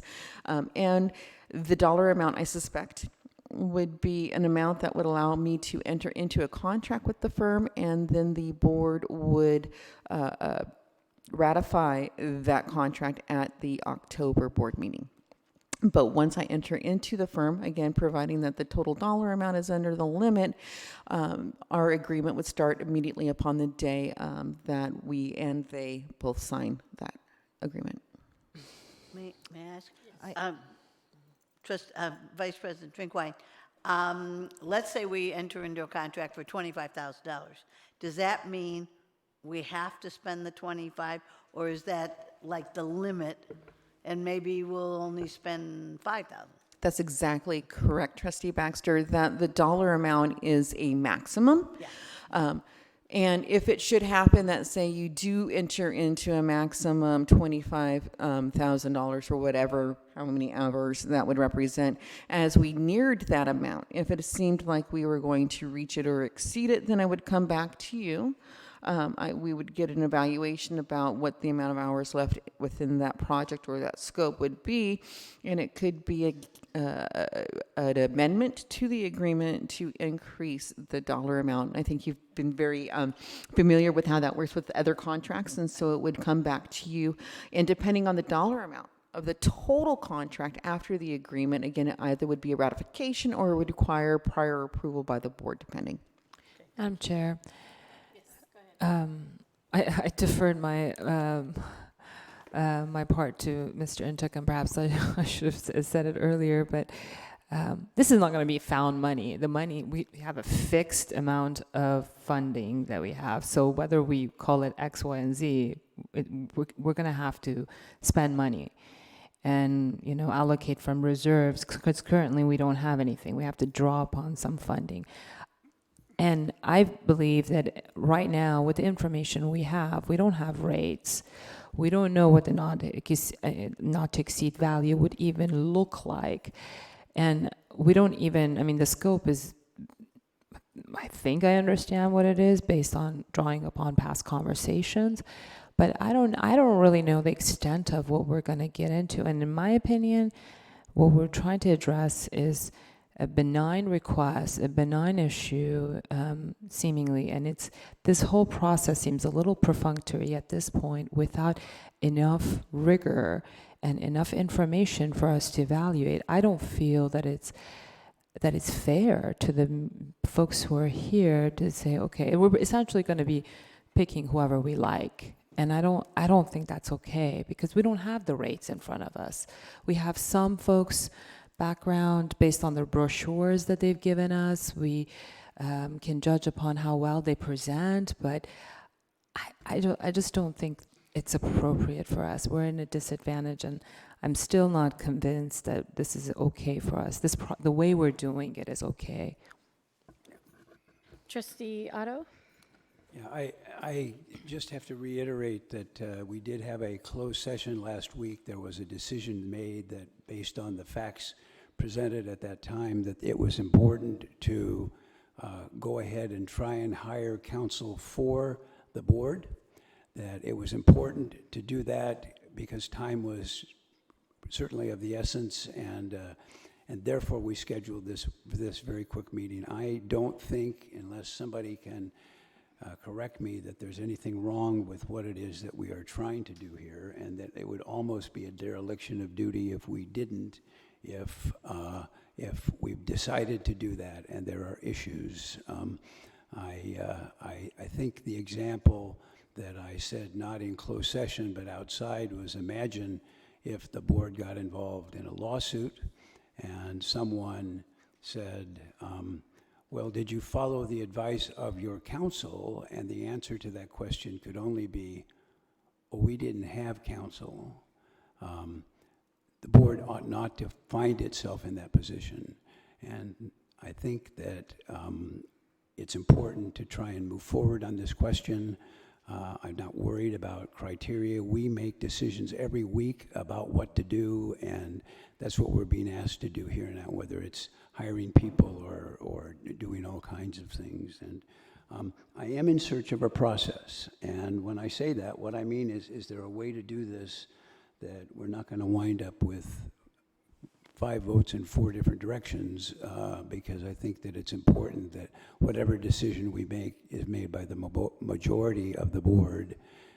We could rank and then enter into negotiations based on those rank, and if something could be done, that would be fine with the first firm, and if it couldn't, we could go to the second firm. I mean, there's possibilities, but I don't think we have to talk a lot more about process. I think we need to do our jobs as trustees and make decisions. I'm sorry, but how are we ranking folks? Based on what criteria? Do we have the rates? I mean, that's a very seminal point for us to make a decision. Do we know what the not to exceed value we're going to be looking at here is? These are very critical information. Otherwise, we're just, I don't know what we're voting on based on what information, other than a few, very nice brochures and presentations. I have a couple of questions, if I may. One question is for Vice President Drinkwine. So if we choose a firm to represent us tonight, are we basically going to have a firm on a retainer that we call upon as needed, that we invite to join us at meetings or closed session, and then the retainer will pay them, based on that agreement? Or is it every time we reach out to them, I understand that however many minutes there are, then they bill us for the hour. And so that's part of the question, if we're retaining counsel and paying them a monthly retainer or whatever the agreement is. But then the second part of the question is, if we don't need them, if we end up not needing the counsel. So the reason why the board decided to retain its own legal counsel is because of, circumstances that arose in the last couple of weeks. So the board decided, let's get our own board counsel. But if we never have to use it, if there's never a need for us to actually engage in any type of legal advice proceeding with the firm, do we still pay them, or is it just something we retain? How would that work? Thank you, President Malauulu. Very good question. I can share with you what we've arranged with counsel for other purposes. And so again, we engage counsel for specific purposes as it arises. So whether it is when we have an issue with a contractor, whether it's an employment issue, whether it's a real estate deal issue, whether we're retaining bond counsel. And so when we typically retain counsel, it's a very specific reason. We do not generally have counsel on retainer. Rather, we say this is the max and we were retaining you for this purpose.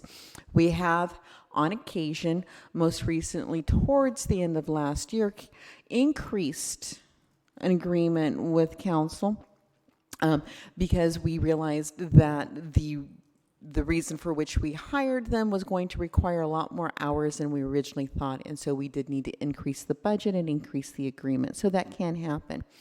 But alternatively, by giving a limit, it allows for us to have a very narrow scope for that engagement.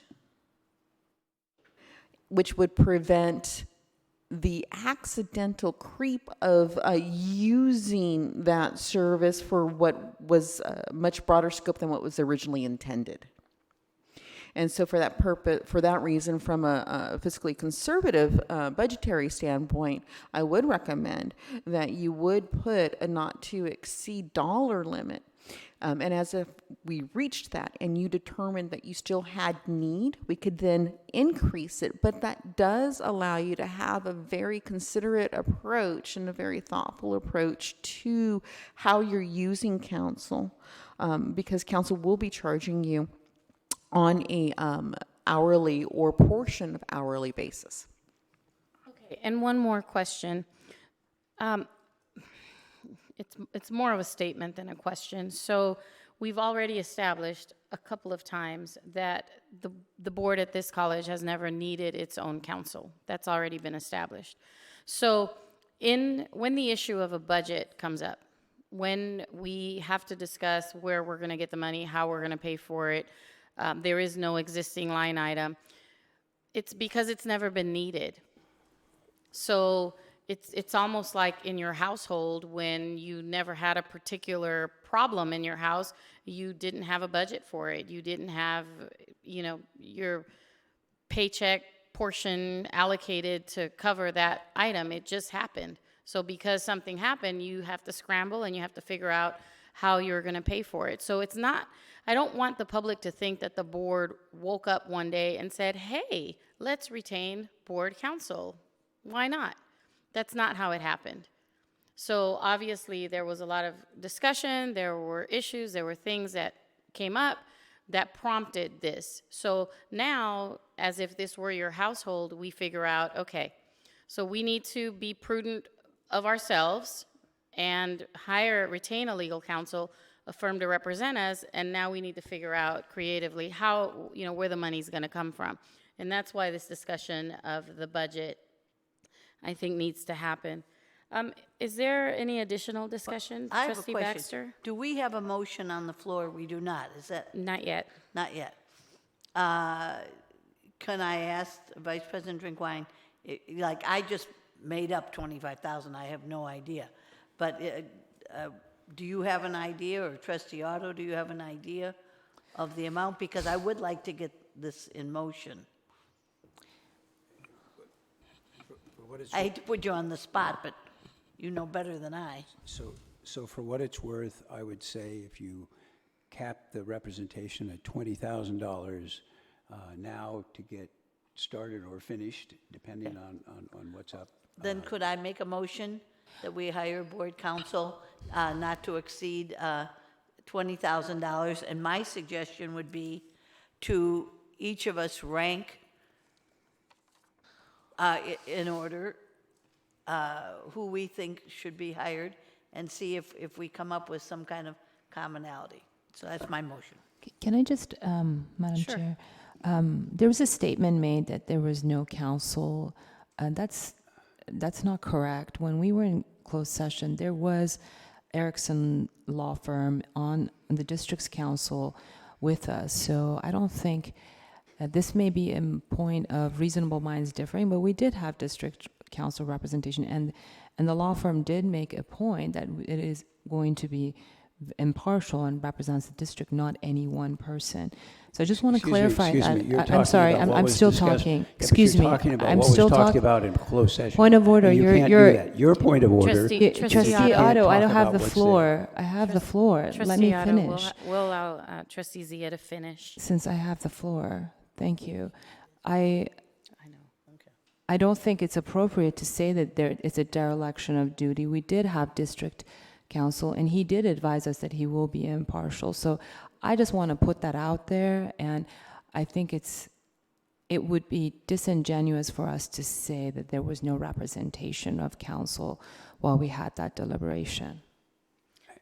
I think probably the other trustees could respond to that, but Trustee Otto, go ahead. Go ahead. I think we need to make progress here. We had counsel in closed session because you couldn't be in closed session without counsel for purposes of considering anticipated litigation. and therefore that was somebody that served that particular role. I think it's very important that we really clearly do not talk about what happened in closed session. That would be a violation of the rules, and that was what my concern was. So I'm going to second. My motion? Yes. Thank you. You're welcome. And see if we can make some progress here, because I don't think that we've made much progress in the last 30 minutes. Okay, we do have a motion and a second on the floor. I have one question for staff, though, before I open up for discussion on the motion. Dr. Romali, I just want to know, when I first got on the board, Jack Lipton was not at the meetings, but then Jack Lipton suddenly started coming to all of the meetings.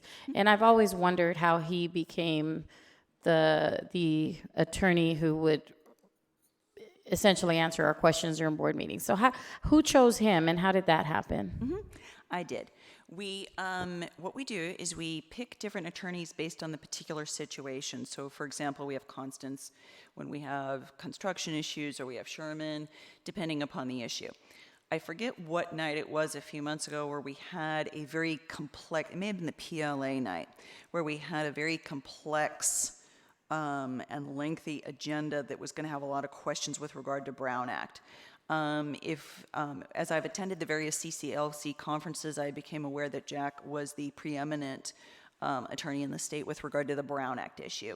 So just like we would hire Constance or Sherman or any of the other ones, I said, let me have Jack here in the audience to be of service to the board as the Brown Act issues, or Brown Act questions came up. There were so many that came up that night, so that we found that it was helpful for him to be there. So I thought, let's continue to have him there as we have different heavy agendas so that he can answer that. So we hire the attorneys based on their particular expertise. So he doesn't come to all the meetings. He works for the district, and he provides particular expertise on Brown Act type of questions. Okay, I appreciate that. And just to be clear, I don't know about other trustees, but I have had conversations with Dr. Romali and Vice President Drinkwine about that process. So I think I have asked you that question before, but I've asked you now publicly just for the benefit of the public. And just to be very clear, and I appreciate you saying that you made that decision, but the board didn't really have a say in that. I don't know that we would have needed to. I don't know that we would have had to have choices. But I think with regard to us now needing our own counsel, I could see how there would be the appearance of a conflict if Jack Lipton is our go-to person for Brown Act, and then we've got someone else that's a go-to person for real estate, and someone else. So we've got these other attorneys on retainer, but we don't really have somebody that's specifically for the board. We've got different issues, so I think that's where that comes from. Correct. We do have a motion and a second on the floor. Trustee Baxter made the motion to retain counsel not to exceed $20,000. And I don't know if I'm using the right language when I say retain counsel, because you're going to figure that out, right? So, Madam Secretary, I'm not sure about the exact language, if we're going to hire counsel or enter into an agreement with counsel. Trustee Otto made the second. So now that we've got a motion and a second, any discussion on the motion? Trustee Zia? Madam Chair, you brought up a good point as far as appearance of a conflict. So let me just make sure I understand. So if any one of these firms are selected for the board, for the board's counsel, will they be precluded from being selected on other services? Would that create a conflict? Other services for the district? Yes. I think they would just be board counsel. Well, this is, I'd like to get a legal opinion on that. Well, we're the ones that are Or selecting it. Right, I understand that we're selecting it, but let's say we select whoever we select tonight. Are they going to be precluded from future work for the district, given the issue that they were working on? That's the part that I'm not clear about. Well, I'm not an attorney, but I hope so. I'm asking Marlene. Yeah, if Thank I may, Vice President Drinkwine, I hope that that's what we're doing. I hope that we're just hiring counsel just to represent the board, because I wouldn't want the counsel that we hire to represent the board to also weigh in on district issues and real estate issues. I think we've already got plenty of people to do that. So, you know, you would answer that better, but I hope we're just hiring somebody for the board. Full disclosure, I too am not an attorney, so I am not giving you a legal opinion. However, I think it depends. It depends entirely on what you charge this legal firm to do. And whatever you charge this legal firm to do in this capacity as serving the board will dictate what they could do with regard to providing us additional services in other areas. Yeah, that's precisely my question. Is that so? Just that folks understand that if you're going to be picked tonight, you may be prevented from future work on district duties.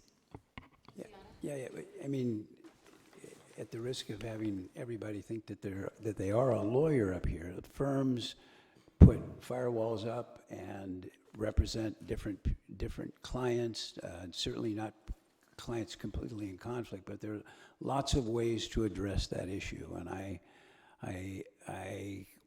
that we have lots of competent counsel that have spoken to us tonight, and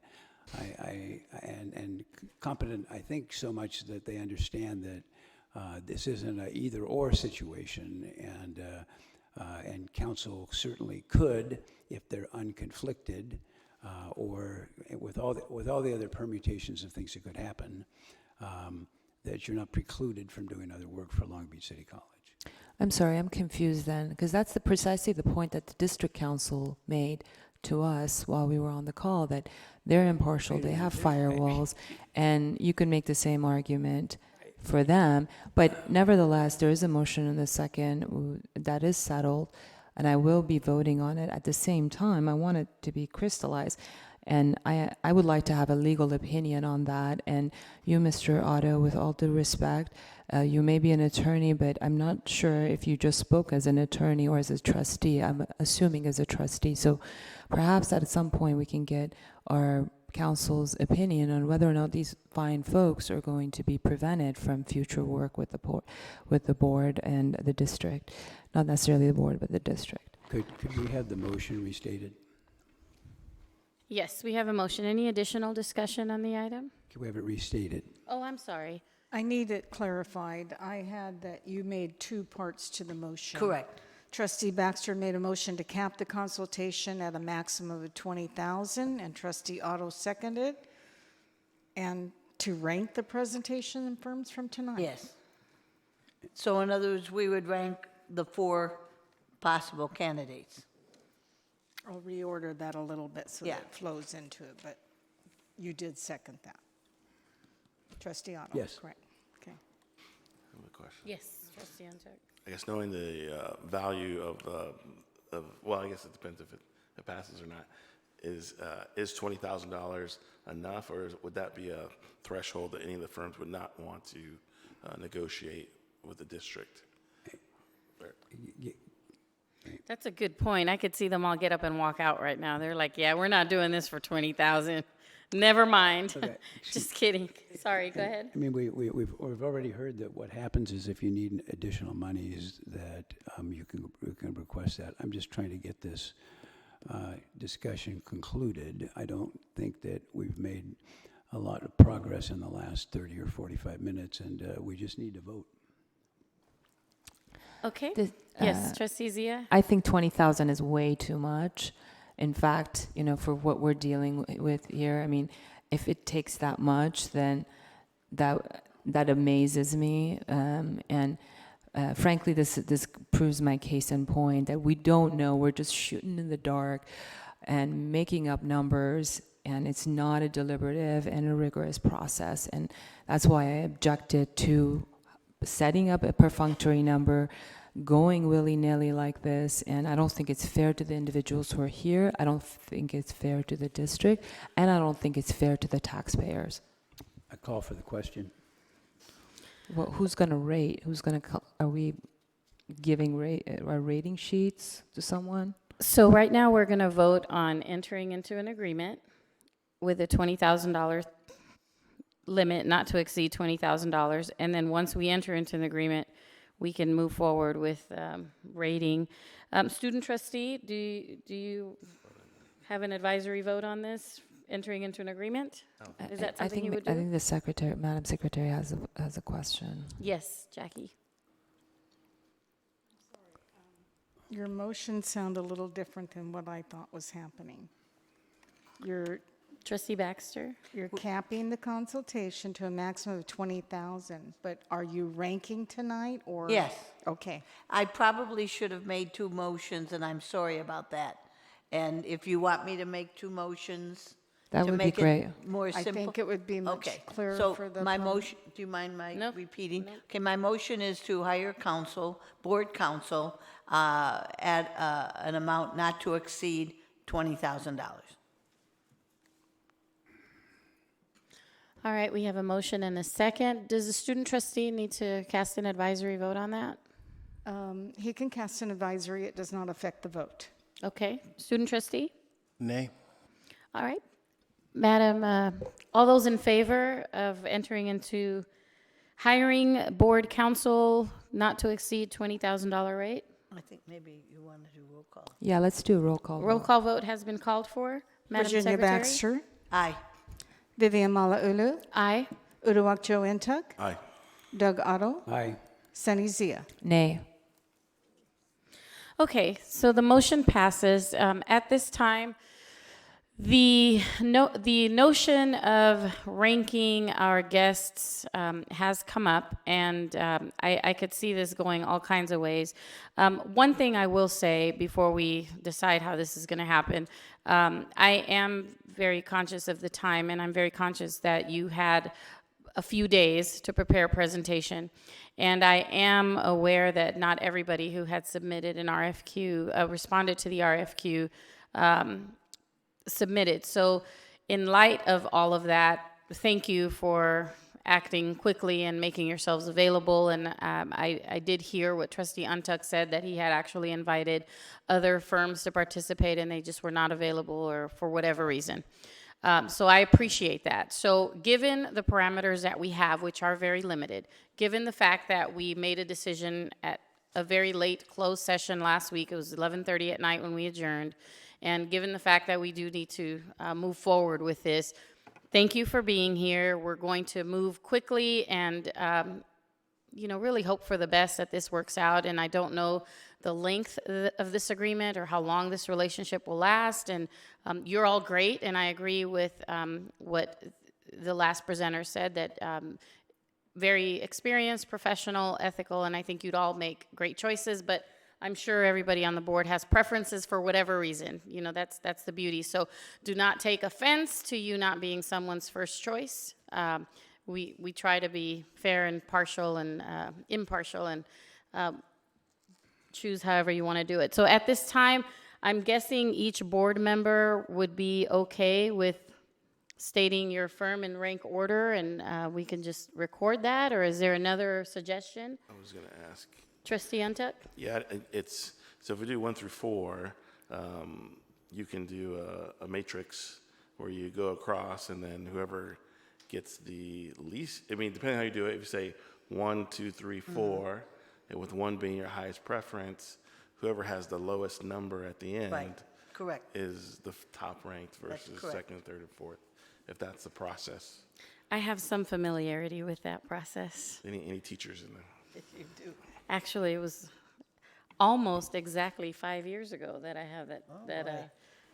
Time flies I when think you're having fun. Yes, till I yesterday. remember it well. Yeah, I remember that process. Okay. I wasn't right. comfortable back then rating publicly. I'm not comfortable now. And I think, if it's possible to get this Madam Secretary to just get our sheets and tally it rather than publicly stating, Okay. that would All be right, great. that sounds good. So everybody just write it on a sheet of paper, and we're going to pass it over to Jackie? to the board secretary. Point of order. Do we need to make, I know the motion was previously split. Do we need to make a first and a second on this new action so that the outcome is a vote? I'll make the motion. Second. We have a motion and a second. Trustee Zia made a motion. Trustee Untuck seconded to have all the trustees rank their firms on a sheet of paper and pass them down to the secretary. Any discussion on that motion? Student trustee? Am I handing in mine as well? or Sure, it's only for the board? we'll take your advisory opinion. All right, any other discussion? Okay, student trustee, do you want to vote on that? Voting on to What select the the highest process ranking? that trustee Zia suggested. Aye. Okay, all those in favor? Aye. Any opposed? All right, motion carries.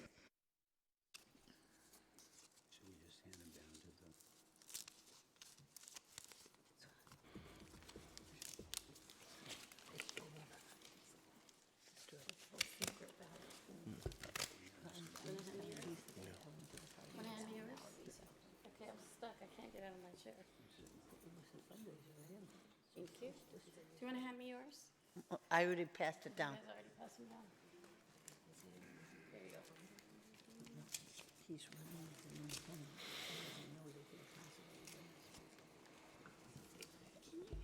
I don't know.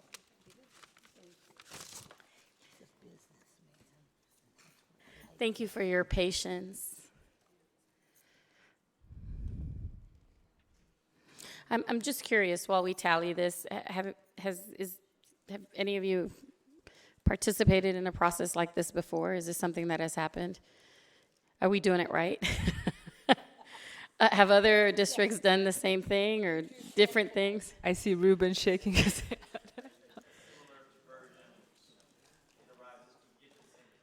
Okay, got it. Are you saying this is equally wrong? So I respect what Trustee Zia said, that I don't think any of us want to stand here and say we like you because we like your shoes better, and we don't like you because we didn't like your tie color. He's hiding his shoes. So I respect that. So I really appreciate the passing it down. When we used to vote for awards, this is how we did it. Yeah, that's great. Did you put a Viking award? Yeah, I got a bunch of awards. You know what the Viking awards are? That's the top one. Oh, no, I got a lot of scholarships. You got a lot of scouts. I know, and I helped you get them. Got the Hoff's Hut Yeah. scholarship. No, Oh, 'cause wow. Did I tell you I found a letter that I wrote in favor? I don't know how you kept it for 20 years. It's on my computer. Really? No, you tell my husband. I keep everything. I just switched all the files over. I wrote nothing out. How do you think I found that picture of Jerry Flores from 30 years? When she was Jerry Wiggins.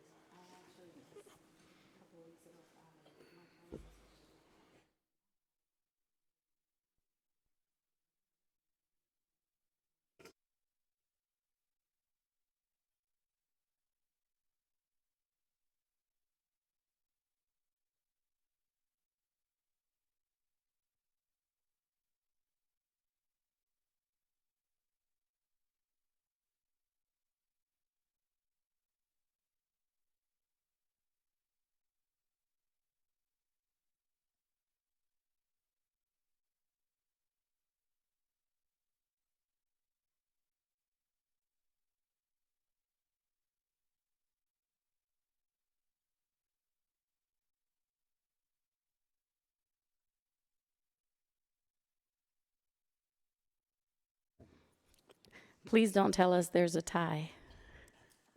It could be. So we need to We play hire 'em both, Jeopardy right? music. We hire them both, and the number goes up to 40,000, is that what it is?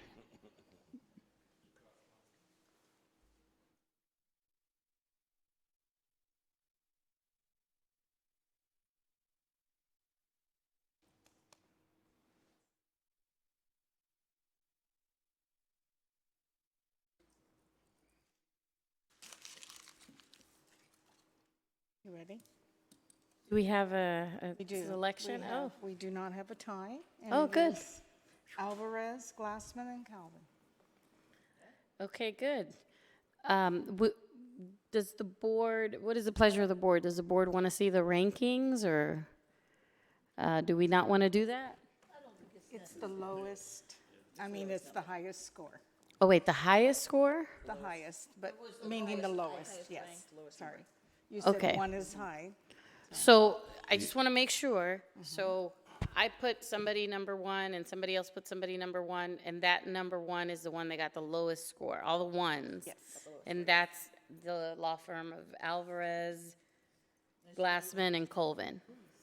Is that correct? Okay. The Okay. highest ranked, right? Yeah. Do you want to do a, just a follow-up motion to ratify that? Okay. Now, do you want a separate motion Yes, in approving? to ratify. I'll make the motion. Okay, one moment. Okay, we've got a motion and a second. Trustee Zia made the motion, trustee Baxter seconded to enter into an agreement with the law firm of Alvarez, Glassman, and Colvin for board counsel. Any discussion on that motion? Okay, student trustee, do you want to make an advisory vote? All those in favor? Aye. Aye. Any opposed? Okay, the motion carries. Congratulations to the firm and thank you to all of you. Thank you very much. Thank you. And seeing as to how there are no additional agenda items, I adjourn this meeting at 8:02 p.m. Thank you. Thank you. Thank you, everybody. Yes, of course.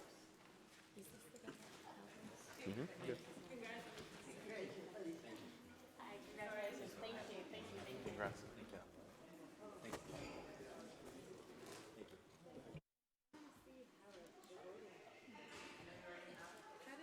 Let me see how the voting worked out. Motion Curious to see. to,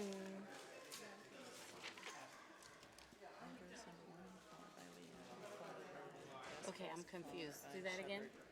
Start all over. Let me see. Alvarez first. So what you did is you took all the ones that were one. we Okay. took their scores and put them under the firm. Got it. Each person, so your 11, lowest 9, score